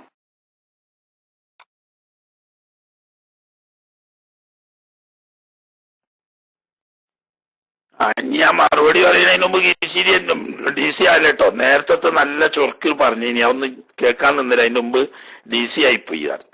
അതിനിപ്പോ നിർത്തിയില്ല. അപ്പോ 2-ാം റക്അത്തിൽ തുടർന്ന് സുബഹിസ്കരിക്കുന്ന ഇമാമിനോട് 2-ാം റക്അത്തിൽ തുടർന്ന് ഇമാമിന്റെ കൂടെ ഖുനൂത്ത് ഓതി. പിന്നീട് പൂർത്തിയാക്കി തന്റെ ഒരു റക്അത്ത് പൂർത്തിയാക്കിയ സമയത്ത് ഖുനൂത്ത് ഓതാൻ മറന്നുപോയി. ആ മറന്നുപോയ സമയത്ത് ഖുനൂത്ത് പറഞ്ഞാ പിന്നെ സഹ്വിന്റെ സുജൂദ് വേണല്ലോ. ഇവിടെ ഇമാമിന്റെ കൂടെ സുജൂദ് ഓതിയത് കൊണ്ട് ഇയാള് സഹ്വിന്റെ സുജൂദ് ചെയ്യണോന്ന്? തീർച്ചയായിട്ടും ചെയ്യണം. കാരണം എന്താന്ന് വെച്ചാൽ ഇമാമിന്റെ കൂടെ ഓതിയ ഖുനൂത്ത് യഥാർത്ഥത്തിൽ ഇയാളുടെ ഖുനൂത്തായി പരിഗണിക്കപ്പെടൂല. കാരണം എന്താ? ഖുനൂത്തായി പരിഗണിക്കപ്പെടുക സുബഹിയുടെ അവസാനത്തെ റക്അത്തിലെ ഇത്തിദാലിലാണ്. ഇവൻ ആദ്യത്തെ റക്അത്തിലെ ഇത്തിദാലിലാണല്ലോ ഖുനൂത്ത് തുടർന്നത് ഇമാമിനോട്. അത് മുത്താബഅത്തിന് വേണ്ടിയിട്ടുള്ള ഖുനൂത്ത് എന്ന് പറയും. അതായത് ഇമാമിനോട് തുടരുക എന്നതാണ് ആ ഖുനൂത്തിന്റെ ഉദ്ദേശം. അല്ലാതെ നമ്മളെ അബ്യാദ് സുന്നത്തുകളിൽപ്പെട്ട സുന്നത്തായ ഖുനൂത്ത് അല്ലാതെ അത് ഇമാമിനോട് തുടരാൻ വേണ്ടി എന്ന് പറയുന്ന ഖുനൂത്താണ്. അതുകൊണ്ട് 2-ാം റക്അത്തിലാണ് യഥാർത്ഥത്തിൽ ഇവന്റെ ഖുനൂത്ത്. അത് മറന്നുപോയാൽ ഖുനൂത്ത് ഒഴിവായതിന്റെ പേരിൽ സഹ്വിന്റെ സുജൂദ് ഉണ്ട്, സുന്നത്ത് തന്നെ. ഖുലാസെന്നാണെങ്കിലും ചോദിച്ചോളി. പക്ഷേ ഖുലാസന്റെ ക്ലാസ് എടുത്ത ഇത് ക്ലാസ് കാണണം. നെറ്റില് നമ്മളെ സൈറ്റിൽ ഉണ്ടാവും. അതിന്റെ ലിങ്ക് പരിചയമുള്ളവരോട് ചോദിച്ചാൽ അവര് തരും. അത് നോക്കലായിരിക്കും എളുപ്പം. എന്നാലും എന്തെങ്കിലും അതിൽ എന്തെങ്കിലും സംശയങ്ങൾ ഉണ്ടെങ്കിൽ ചോദിക്കുന്നതിന് കുഴപ്പമൊന്നുമില്ല.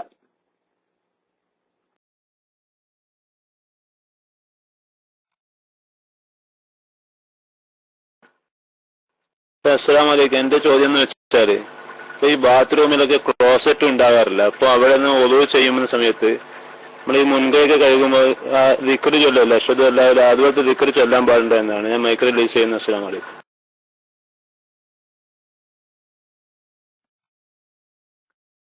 കക്കൂസുന്ന ദിക്ർ ചെല്ലുന്നത് ഖറാഅത്താണ്.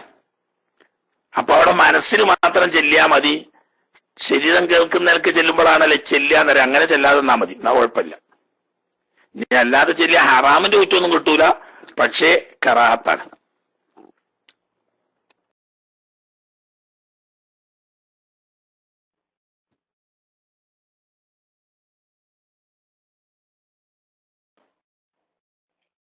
അസ്സലാമലൈക്കും വറഹ്മത്തുള്ളാഹി.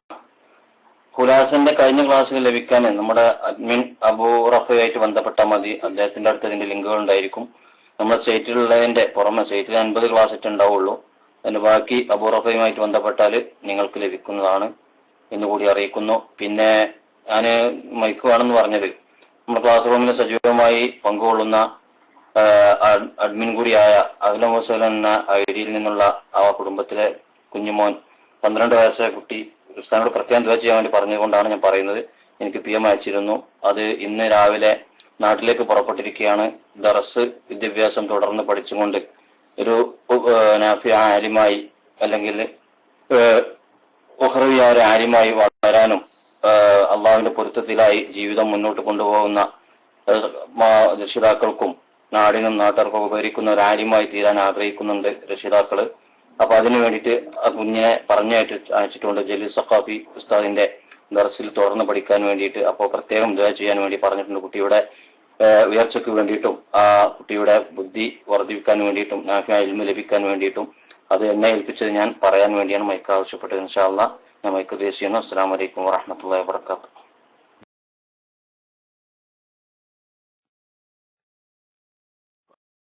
വലൈക്കും അസ്സലാം വറഹ്മത്തുള്ളാഹി. കട്ട് വരുന്നുണ്ട് ഇടയ്ക്ക്. ശരിയാ. അല്ലാഹു സുബ്ഹാനഹു വ തആല ആ കുട്ടിക്ക് നല്ല നാഫിയ ഇൽമ് നൽകി അനുഗ്രഹിക്കുമാറാകട്ടെ. നല്ല ഓർമ്മശക്തിയും പഠിക്കാനുള്ള താല്പര്യവും അല്ലാഹു തആല വർദ്ധിപ്പിച്ചു കൊടുക്കുകയും നല്ല നാഫിയായ ഇൽമു കൊടുത്തുകൊണ്ട് ആ കുട്ടിക്കും കുടുംബത്തിനും മാത്രമല്ല മുസ്ലിം ഉമ്മത്തിന് തന്നെ ഉപകാരപ്രദമാവുന്ന നല്ലൊരു സ്വാലിഹായ ആലിമായ കുട്ടിയാക്കി അല്ലാഹു തആല ആ കുട്ടിയെ വളർത്തട്ടെ. ആ കുട്ടിക്കും അവരുടെ കുടുംബത്തിനും അല്ലാഹു തആല ഖൈറും ബറക്കത്തും നൽകുമാറാകട്ടെ എന്ന് നമുക്ക് ദുആ ചെയ്യാം. അവർക്ക് മാത്രമല്ല, നമ്മുടെ ഈ ക്ലാസ് റൂമും ഇതിൽ നടക്കുന്ന ഖൈറായ കാര്യങ്ങളും ഒക്കെ ആയിട്ട് സഹകരിക്കുന്ന മുഴുവൻ ആളുകൾക്കും അവരുടെ കുടുംബത്തിനും ബന്ധപ്പെട്ടവർക്കും അല്ലാഹു തആല എല്ലാ നിലക്കുള്ള ഖൈറും ബറക്കത്തും റാഹത്തും നൽകി അനുഗ്രഹിക്കുമാറാകട്ടെ എന്ന് ദുആ ചെയ്യുന്നു. ആയിക്കോട്ടെ.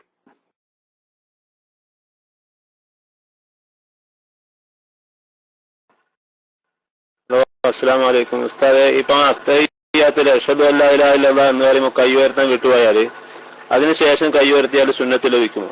മൈക്കറില്ലേ ചെയ്യുന്ന. അസ്സലാമു അലൈക്കും.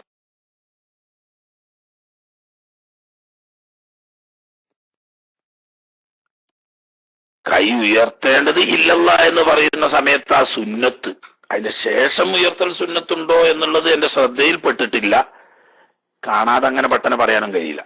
ശേഷം പിന്നീട് ഉയർത്തൽ സുന്നത്തുണ്ടോ എന്നുള്ളത് എന്റെ ശ്രദ്ധയിൽപ്പെട്ടിട്ടില്ല. സുന്നത്ത് ഇല്ലല്ലാ പറയുന്ന സമയത്ത് ഉയർത്തലാണ്.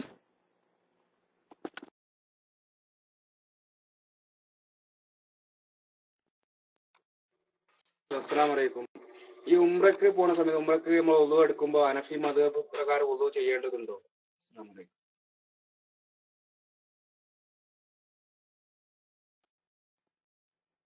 ഉംറക്ക് പോകുമ്പോഴായിട്ട് എന്താ ഇസ്ലാം എന്ന് വേറെ, എപ്പോഴും ഒരു ഇസ്ലാം തന്നെ. 4 മദ്ഹബും സഹീഹാണ് എന്നാണ് നമ്മൾ വിശ്വസിക്കുന്നത്. അതിൽ കൂട്ടത്തിൽ ഏറ്റവും ഉത്തമം ഷാഫി മദ്ഹബാണ് എന്ന് നമ്മൾ മനസ്സിലാക്കുന്നു. അതുകൊണ്ട് നമ്മൾ ഷാഫി മദ്ഹബിനെ തെരഞ്ഞെടുക്കുന്നു. ഇതാണ് മദ്ഹബ് തെരഞ്ഞെടുക്കുക എന്ന് പറഞ്ഞാൽ ഇഖ്തിയാർ ചെയ്യാന്ന്. അതായത് ഈ 4 മദ്ഹബിന്റെ ഇമാമിയങ്ങളും അഹ്ലുസുന്നത്ത് വൽ ജമാഅത്തിന്റെ അഖീദയിൽ അടിയുറച്ച് വിശ്വസിക്കുന്നവരും ഇസ്ലാമിൽ അംഗീകൃതരായ മുജ്തഹിദീങ്ങളും ആകുന്നു. നമ്മളോട് അല്ലാഹു തആല പറഞ്ഞത് ഫസ്അലു അഹ്ല ദിക്രി ഇൻ കുൻതും ലാ തഅലമൂൻ, നിങ്ങൾക്ക് അറിവില്ല അഥവാ ഖുർആനിൽ നിന്നും സുന്നത്തിൽ നിന്നും ഇജ്തിഹാദ് ചെയ്ത് കാര്യങ്ങൾ കണ്ടെത്താൻ അറിവില്ലാത്ത ആളുകളാണെങ്കിൽ അത്തരം കഴിവുള്ള ആളുകളോട് ചോദിച്ച് അവർ പറഞ്ഞതനുസരിച്ച് ചെയ്തോളൂ എന്ന് അള്ളാഹു ഖുർആനിൽ പറഞ്ഞതാണ് മദ്ഹബ് നമ്മൾ എടുക്കുക എന്ന് പറയുന്നത്.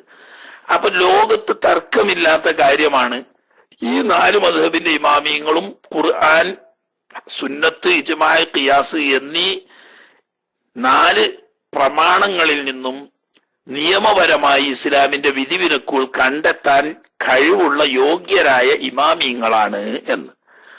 അതുകൊണ്ട് ആ 4ഉം ശരിയാണ്. പക്ഷേ എന്നാ പിന്നെ 4ഉം കൂടി എടുക്കാൻ കഴിയുമോ? അതെന്തായാലും കഴിയൂലല്ലോ. ഇതിൽപ്പെട്ട ഏതെങ്കിലും ഒന്ന് എടുക്കുക. അതിൽ കൂട്ടത്തിൽ ഏറ്റവും ഉത്തമമായത് എന്ന് നമുക്ക് ബോധ്യപ്പെട്ടത് ഷാഫി മദ്ഹബാണ്. അതിന് പല കാരണങ്ങളും ഉണ്ട്, ഒക്കെ വിശദമായി പറയേണ്ട പല കാരണങ്ങളും ഉണ്ട്. അതിൽ ഒന്ന്, മഹാനായ ഇമാമുന ഷാഫി റളിയല്ലാഹു തആല അൻഹു ഖുറൈശിയാണ്. നബി സല്ലല്ലാഹു അലൈഹി വസല്ലം തങ്ങളുടെ അഹ്ലു ബൈത്തിൽപ്പെട്ട ആളാണ്. ഖുർആനും സുന്നത്തും നബി സല്ലല്ലാഹു അലൈഹി വസല്ലം തങ്ങളിൽ നിന്നിട്ടുള്ളതാണ്. ഖുർആൻ അല്ലാഹു തആല ഇറക്കി കൊടുത്ത അവന്റെ വചനമാണെങ്കിൽ സുന്നത്ത് നബി സല്ലല്ലാഹു അലൈഹി വസല്ലം തങ്ങളുടെ വചനമാണ്, അള്ളാഹു ഇറക്കി കൊടുത്ത വഹ്യുമാണ്. ഇത് നബി തങ്ങളുടെ കുടുംബക്കാർക്ക് ആഴത്തിൽ അറിയുന്നത് പോലെ പുറമുള്ളവർക്ക് അറിയാൻ കഴിയില്ല. അവ സ്വാഹിബുൽ ബൈത്തി അദ്റ എന്ന ഒരു വീട്ടുകാര്യം വീട്ടുകാർക്കാണ് ഏറ്റവും കൂടുതൽ അറിയുക. അങ്ങനെ അഹ്ലു ബൈത്തിൽപ്പെട്ട ആളായതുകൊണ്ടും ആലിമ ഖുറൈശി അംലൗ തിബാഖൽ അർദി ഇൽമാ, ലോകം മുഴുവനും ഖുറൈശിയായിരിക്കുന്ന ഒരു ആലിം ഇൽമു കൊണ്ട് നടക്കും എന്ന് പറഞ്ഞത് കൊണ്ടും അല്ലാതെ സമഗ്രത കൊണ്ടും ശാസ്ത്രീയത കൊണ്ടും ഒക്കെ ഷാഫി മദ്ഹബാണ് മറ്റു മദ്ഹബുകളെക്കാൾ പ്രമാണയോഗ്യം എന്നുള്ളത് കൊണ്ട് നമ്മൾ അത് തെരഞ്ഞെടുക്കുന്നു എന്ന് പറയും. മറ്റൊക്കെ തെറ്റാണെന്നല്ല, എല്ലാം ശരിയാണെങ്കിലും കൂടുതൽ അർഹതപ്പെട്ട ഇതാണെന്ന്. അതുകൊണ്ട് നമ്മൾ എന്ത് ചെയ്യുന്നു? ഷാഫി മദ്ഹബ് അനുസരിച്ച് അമൽ ചെയ്യുന്നു. അതുകൊണ്ട് ഇനി മരിക്കോളും ഷാഫി മദ്ഹബ് അനുസരിച്ച് തന്നെ അമൽ ചെയ്തോളുന്നുണ്ടോ? ഇല്ല. ഒരു വിഷയത്തിൽ മറ്റു 4ൽപ്പെട്ട ഏതൊരു മദ്ഹബിനെ തഖ്ലീദ് ചെയ്യുകയാണെങ്കിൽ അതിനുള്ള ഷർത്ത് ആ മദ്ഹബിനെ ഇഖ്തിയാർ ചെയ്യണം എന്ന. അത് മനസ്സിലായ നിങ്ങൾക്ക് ആർക്കെങ്കിലും? ഇഖ്തിയാർ ചെയ്യുക എന്ന് പറഞ്ഞാൽ ആ വിഷയത്തിൽ ആ മദ്ഹബ് പറയുന്നതാണ് മറ്റെല്ലാ മദ്ഹബുകളെക്കാട്ടിലും ശരി എന്ന് നിങ്ങൾ മനസ്സുകൊണ്ട് അംഗീകരിക്കണം. അതാണ് ഇഖ്തിയാർ ചെയ്യാന്ന് പറയുന്നത്. ഉദാഹരണം, ഹനഫി മദ്ഹബാണ് ഉംറയുടെ വിഷയത്തിൽ ഷാഫി മദ്ഹബിനേക്കാൾ ഉത്തമമായത്, അതാണ് കൂടുതൽ ശരി എന്ന് നിങ്ങൾ മനസ്സാൽ അംഗീകരിച്ചു കഴിഞ്ഞാൽ ആ മദ്ഹബിനെ ഇഖ്തിയാർ ചെയ്തു. ഇഖ്തിയാർ ചെയ്തു കഴിഞ്ഞാൽ ഇനി ആ മദ്ഹബ് അനുസരിച്ച് ഉംറയുടെ വാജിബാത്തുകള്, അർക്കാനുകള്, ആദാബുകള്, അതിൽ വരുന്ന മുഹറമാത്തുകള്, അതൊക്കെ നിങ്ങൾ പഠിച്ചിരിക്കണം. എന്നിട്ട് ആ ഷർത്തും ഫർദും അനുസരിച്ച് ചെയ്യുകയും ഹറാമായ കാര്യങ്ങൾ ഉപേക്ഷിക്കുകയും ചെയ്തുകൊണ്ട് ഹനഫി മദ്ഹബ് അനുസരിച്ചോ മാലിക്കി മദ്ഹബ് അനുസരിച്ചോ ഹംബലി മദ്ഹബ് അനുസരിച്ചോ നിങ്ങൾക്ക് ഉംറ ചെയ്യാവുന്നതാണ്. ഒരു കുഴപ്പമില്ല. അതേ സമയത്ത് വുദു എടുത്തപ്പോ ഹനഫി മദ്ഹബ് അനുസരിച്ച്, വുദു മുറിയുന്ന കാര്യങ്ങൾ ചെയ്തപ്പോഴോ ഷാഫി മദ്ഹബ് അനുസരിച്ച്, തവാഫ് ചെയ്തപ്പോഴോ മാലിക്കി മദ്ഹബ് അനുസരിച്ച്, സൈ ചെയ്തപ്പോഴോ ഹംബലി മദ്ഹബ് അനുസരിച്ച്. അതാകെ ഔലും കഞ്ഞിയാകാഴ്ച, ഒന്നിനും അത് പറ്റൂല. മനസ്സിലായില്ലേ? അങ്ങനെ പാടില്ല. വുദു എടുക്കുമ്പോ മാത്രം ഹനഫി, തവാഫ് സൈ ചെയ്യുമ്പോഴോ ഷാഫി. അത് നടക്കൂലല്ലോ, അത് നടക്കൂല. കാരണം എന്താ? വുദു ഒരു മദ്ഹബ് അനുസരിച്ച്, തവാഫ് വേറൊരു മദ്ഹബ് അനുസരിച്ച്. ഈ മദ്ഹബുകാരോട്, ഈ തവാഫ് ചെയ്ത മദ്ഹബുകാരോട് ഇയാളുടെ വുദു സഹിയാണോ എന്ന് ചോദിച്ചാൽ ഇല്ല. ഇയാൾ വുദു ചെയ്ത മദ്ഹബുകാരോട് ഇയാൾ തവാഫ് ചെയ്തത് ശരിയാണോ ചോദിച്ചാൽ ഇല്ല. അപ്പൊ അയാൾക്ക് വുദു ഇല്ല, തവാഫും ഇല്ല. അതൊന്നും പറ്റൂല. ഇഷ്ടമുള്ള നാലിൽ ഏതെങ്കിലും ഒരു മദ്ഹബിനെ ഇഖ്തിയാർ ചെയ്താൽ ആ അമല് മരണം വരെ വേണമെന്നല്ല, ആ ചെയ്യുന്ന അമല് പൂർത്തിയാവുന്നത് വരെ ആ മദ്ഹബ് അനുസരിച്ച് അതിന്റെ ഷർത്തുകളും ഫർദുകളും മനസ്സിലാക്കി അത് ചെയ്യുകയും അതിൽ ഹറാമായ കാര്യങ്ങൾ മനസ്സിലാക്കി അത് ഒഴിവാക്കുകയും ചെയ്യാൻ പറ്റണം. അങ്ങനെ വേണമെങ്കിൽ ചെയ്യാതെ ഉംറക്ക് എന്നല്ല, എപ്പോ വേണമെങ്കിലും ചെയ്യാം.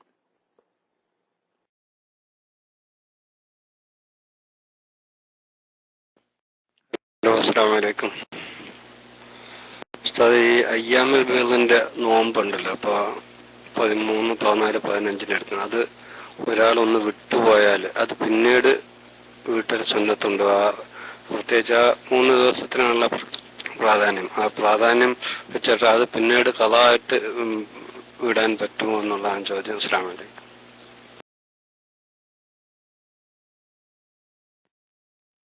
വലൈക്കും അസ്സലാം വറഹ്മത്തുള്ളാഹി വബറകാതുഹു.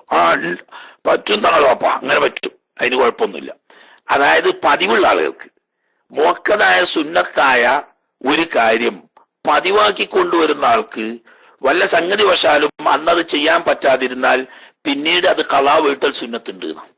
ഉദാഹരണം, ദുൽഹജ്ജ് 9 അറഫ നോമ്പ്, മുഹറം 9 10 നോമ്പ്, അയ്യാമുൽ ബീദിന്റെ നോമ്പ്, തിങ്കളാഴ്ച വ്യാഴാഴ്ച നോമ്പ്, ഇതൊക്കെ പതിവാക്കുന്ന ആളുകളെ സംബന്ധിച്ച് സംഗതി വശാൽ ആ ദിവസത്തിൽ അത് നിർവഹിക്കാൻ കഴിയാതിരുന്നാൽ മറ്റൊരു സമയത്ത് അത് ഖളാ വീട്ടാം എന്നല്ല, ഖളാ വീട്ടൽ സുന്നത്താണ്. ഓക്കെ.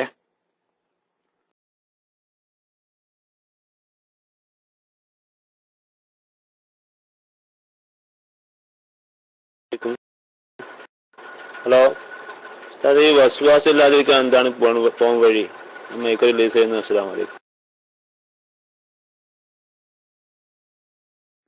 വസ്വാസില്ലാതിരിക്കാൻ പ്രധാനമായി ചില ദുആകൾ ഉണ്ടാകും. മുമ്പ് നമ്മൾ ഒരിക്കൽ പറഞ്ഞു, ഇനിയിപ്പോ നോക്കി പറഞ്ഞു.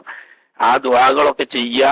റബ്ബി അഊദു ബിക മിൻ അമദാത്തി ശയാത്തീൻ വ അഊദു ബിക റബ്ബി അൻ യഹ്ദുറൂൻ എന്ന് തുടങ്ങുന്ന ദിക്റുകൾ ചൊല്ലി, അഊദും ബിസ്മിയും ചൊല്ലി പരമാവധി അള്ളാഹുവിനോട് ഇത്തരം ശൈത്താന്റെ ഷർറിനെ തൊട്ട് കാവല് തേടി, പിന്നീട് ആ തോന്നലുകൾ വെറുതെയാണെന്ന് മനസ്സിലാക്കി അതിന്റെ പിന്നിൽ നമ്മൾ തുടരാതിരിക്കുക. ഷൈത്താൻ നമ്മളെ ഇബാദത്തുകളെ നഷ്ടപ്പെടുത്താൻ അല്ലെങ്കിൽ കൂലി നഷ്ടപ്പെടുത്താൻ വേണ്ടിയിട്ട് നമ്മളെ കൊണ്ട് കളിപ്പിക്കുകയാണ് എന്ന് നമ്മൾ മനസ്സിലാക്കുക. വസ്വാസിന്റെ പിന്നിൽ പോകാതിരിക്കുക. അതിനുള്ള പ്രത്യേക ദുആകളും ദിക്റുകളും ഒക്കെ ഉണ്ട്. അത് പാലിച്ചാൽ ഇൻഷാ അല്ലാഹ് ക്രമേണ മാറിക്കിട്ടും. സമയം ഏതാണ്ട് ആയും ചെയ്തിട്ടുണ്ട്. പിന്നെ കാര്യമായി ചോദ്യകർത്താക്കളൊന്നും ഇല്ലാണ്. അതുകൊണ്ട് ഇനി നീട്ടാൻ ഉദ്ദേശിച്ചിട്ടില്ല. കാര്യം ഇല്ലല്ലോ. UAE-കാരൊക്കെ ഇതിലെ പോയി അറിഞ്ഞ UAE-കാരൊക്കെ നിസ്കാരം കഴിഞ്ഞിട്ട് എവിടെ എത്തേണ്ട സമയമായിന്. ഏതായാലും 5 മിനിറ്റ് ഉണ്ടാ ആകെ. വേണമെങ്കിൽ ഒരു ചോദ്യമൊക്കെ ചോദിക്കാം. ഒറ്റ ചോദ്യം, 5 മിനിറ്റ് സമയമുണ്ട്.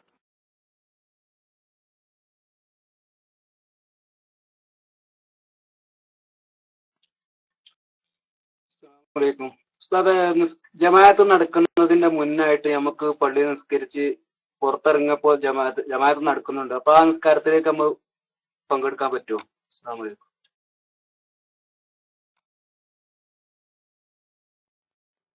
ആ പറ്റുമല്ലോ. നമ്മൾ ഫർളായ നിസ്കാരം ഒറ്റക്ക് നിസ്കരിച്ചൊക്കെയാണെങ്കിലും ഇനി ജമാഅത്തായി തന്നെ നിസ്കരിച്ചൊക്കെയാണെങ്കിലും ആ നിസ്കാരം കഴിഞ്ഞ ഉടനെ പള്ളിയിൽ ഒരു ജമാഅത്ത് നടക്കുന്നത് കണ്ടാൽ ആ ജമാഅത്തിനെ തുടർന്ന് നിസ്കരിക്കൽ സുന്നത്തുണ്ട് 1 പ്രാവശ്യം. അതിന് ഈ ആദത്ത് എന്നാ പറയാം, മടക്കി നിസ്കരിക്കുക. രണ്ടാമത് ആദ്യത്തെ ജമാഅത്താണെങ്കിലും അല്ലെങ്കിലും ഒറ്റക്കാണെങ്കിൽ പ്രത്യേകിച്ചു ഒരു ജമാഅത്ത് പള്ളിയിൽ നടക്കുന്നത് കണ്ടാൽ ആ ജമാഅത്തിൽ തുടർന്ന് രണ്ടാമത് ഒരിക്കൽ കൂടി നിസ്കരിക്കൽ വളരെ പ്രധാനപ്പെട്ട സുന്നത്താണ്. പക്ഷേ ഫർളായി നമ്മളിത് പരിഗണിക്കുക ആദ്യത്തെ നിസ്കാരം തന്നെയാണ്. രണ്ടാമത്തേന് സുന്നത്തിന്റെ കൂലിയാണ് കിട്ടുക. എന്നാലും അങ്ങനെ 1 പ്രാവശ്യം മടക്കി നിസ്കരിക്കൽ സുന്നത്തുണ്ട്.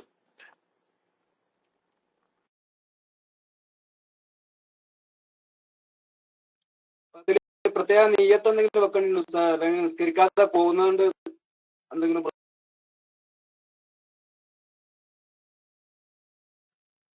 പൗതിയായുള്ളൂ. അപ്പൊ ഇതിന് മൈക്ക് പോയതാ, ചോദ്യം പൂർത്തിയായില്ല.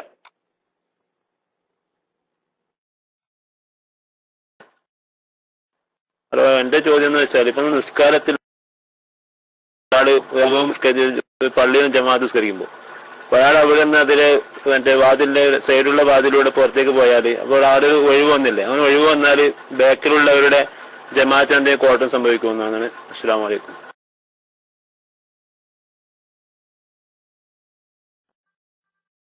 ഒരു മറയുടെ നേരെ നിന്ന് നിസ്കരിച്ച മനുഷ്യൻ ഇടക്ക് വെച്ച് മറ നഷ്ടപ്പെട്ടാൽ അവൾക്ക് അതുകൊണ്ടൊരു കുഴപ്പം വരാനില്ല.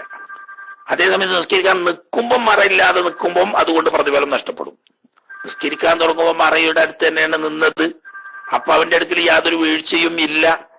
പിന്നീട് ഇടക്ക് നിസ്കാരം കഴിഞ്ഞ ആള് പോയപ്പോ അവിടെ ഒഴിവ് വന്നതാണെങ്കിൽ അതുകൊണ്ട് കുഴപ്പമില്ല, കാരണം ഇവന്റെ അടുക്കൽ വീഴ്ച ഇല്ലല്ലോ.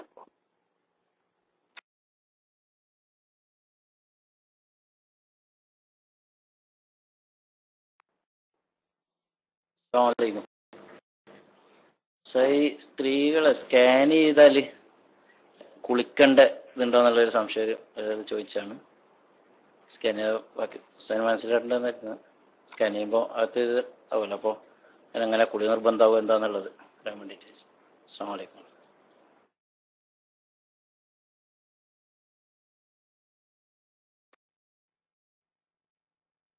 കുളി നിർബന്ധമാവുന്ന അവസ്ഥ വരണമെങ്കിൽ മനിയ് പുറപ്പെടണം, അല്ലെങ്കിൽ കുളി നിർബന്ധമാവുന്നില്ലല്ലോ. കാരണം ഇതിന്റെ അകത്തേക്ക് മെഷീനായ പ്രവേശിപ്പിക്കുന്നുണ്ടോ എനിക്കറിയില്ല. എങ്ങനെ പെണ്ണുങ്ങളെ സ്കാൻ ചെയ്യലെന്ന് ഇപ്പൊ നമുക്കറിയില്ലല്ലോ.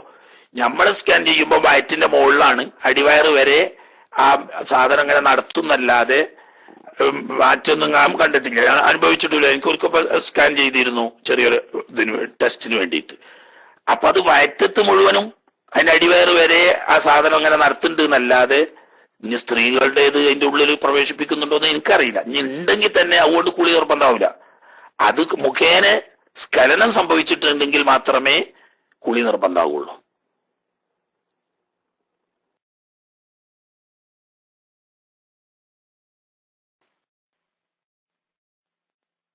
അസ്സലാമു അലൈക്കും. കേൾക്കുന്നുണ്ടോ? ഹലോ, കേൾക്കുന്നുണ്ടോ? ഉസ്താദേ, ഞാൻ ചോദിച്ച ഈ നെരിയാണിന്റെ താഴെ കന്തൂറ ഇട്ട് നിസ്കരിക്കുന്ന ഒരു ഇമാമിനെ തുടർന്ന് നിസ്കരിച്ച നിസ്കാരം ശരിയാവോ? അത് നിസ്കരിച്ചുകൊണ്ടിരിക്കുന്ന സമയത്താണ്, അല്ല നിൽക്കുന്ന സമയത്ത്, മമ്മുമായി നിൽക്കുന്ന സമയത്താണ് കണ്ടത്. അപ്പോൾ ഇവിടുന്ന് പോയാനും കഴിഞ്ഞില്ല. അപ്പൊ ആ സംശയം ഇങ്ങനെ മനസ്സിലിങ്ങനെ ദ്വാവസ്ഥയത്തോടെ. അസ്സലാമു അലൈക്കും.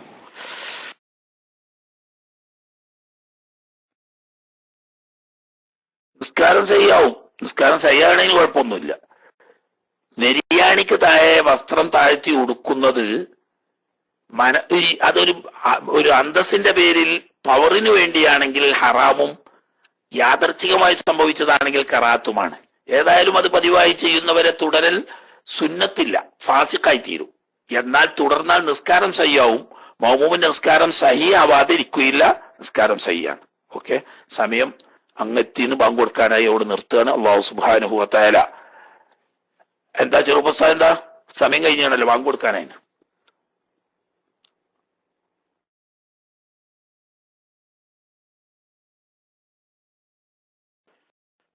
അസ്സലാമലൈക്കും വറഹ്മത്തുള്ളാഹി. നമ്മുടെ PMKFIC ഉസ്താദ് അവരുടെ വഫാത്തിന്റെ മാസമാണിത്. ഉസ്താദ് ഒന്ന് പ്രത്യേകം ദുആയിൽ ഉൾപ്പെടുത്തണമെന്ന് അറിയിക്കുകയാണ്. ഈ മാസത്തിലാണ് വഫാത്തായത്.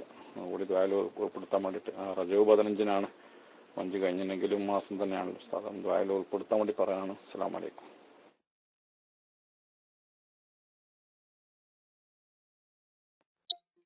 അൽഹംദുലില്ലാഹി റബ്ബിൽ ആലമീൻ. അല്ലാഹുമ്മ സ്വല്ലി അലാ സയ്യിദിനാ മൗലാനാ മുഹമ്മദ്. റഹ്മാനായ തമ്പുരാനെ, ഞങ്ങളുടെ പാപങ്ങളൊക്കെ നീ പുറത്തു മാപ്പാക്കി തരണേ അല്ലാഹ്. തെറ്റുകുറ്റങ്ങളൊക്കെ നീ വിട്ടും പുറത്തു മാപ്പാക്കണേ അല്ലാഹ്. നല്ലത് ചെയ്യാനും നല്ലത് പറയാനും നല്ലവരോടൊപ്പം ഒരുമിച്ച് കൂടാനും ഞങ്ങൾക്ക് നീ തൗഫീഖ് തരണേ റഹ്മാനെ. അർഹമർറാഹിമായ റബ്ബേ, ഞങ്ങൾക്കും ഞങ്ങളുടെ ബന്ധപ്പെട്ടവർക്കും നീ പുറത്തു തരണേ തമ്പുരാനെ. പ്രത്യേകിച്ച് ഞങ്ങളുടെ പ്രിയപ്പെട്ട സുഹൃത്തും സഹപ്രവർത്തകനുമായിരുന്ന മഹാനായ PMKFIC വഫാത്തായ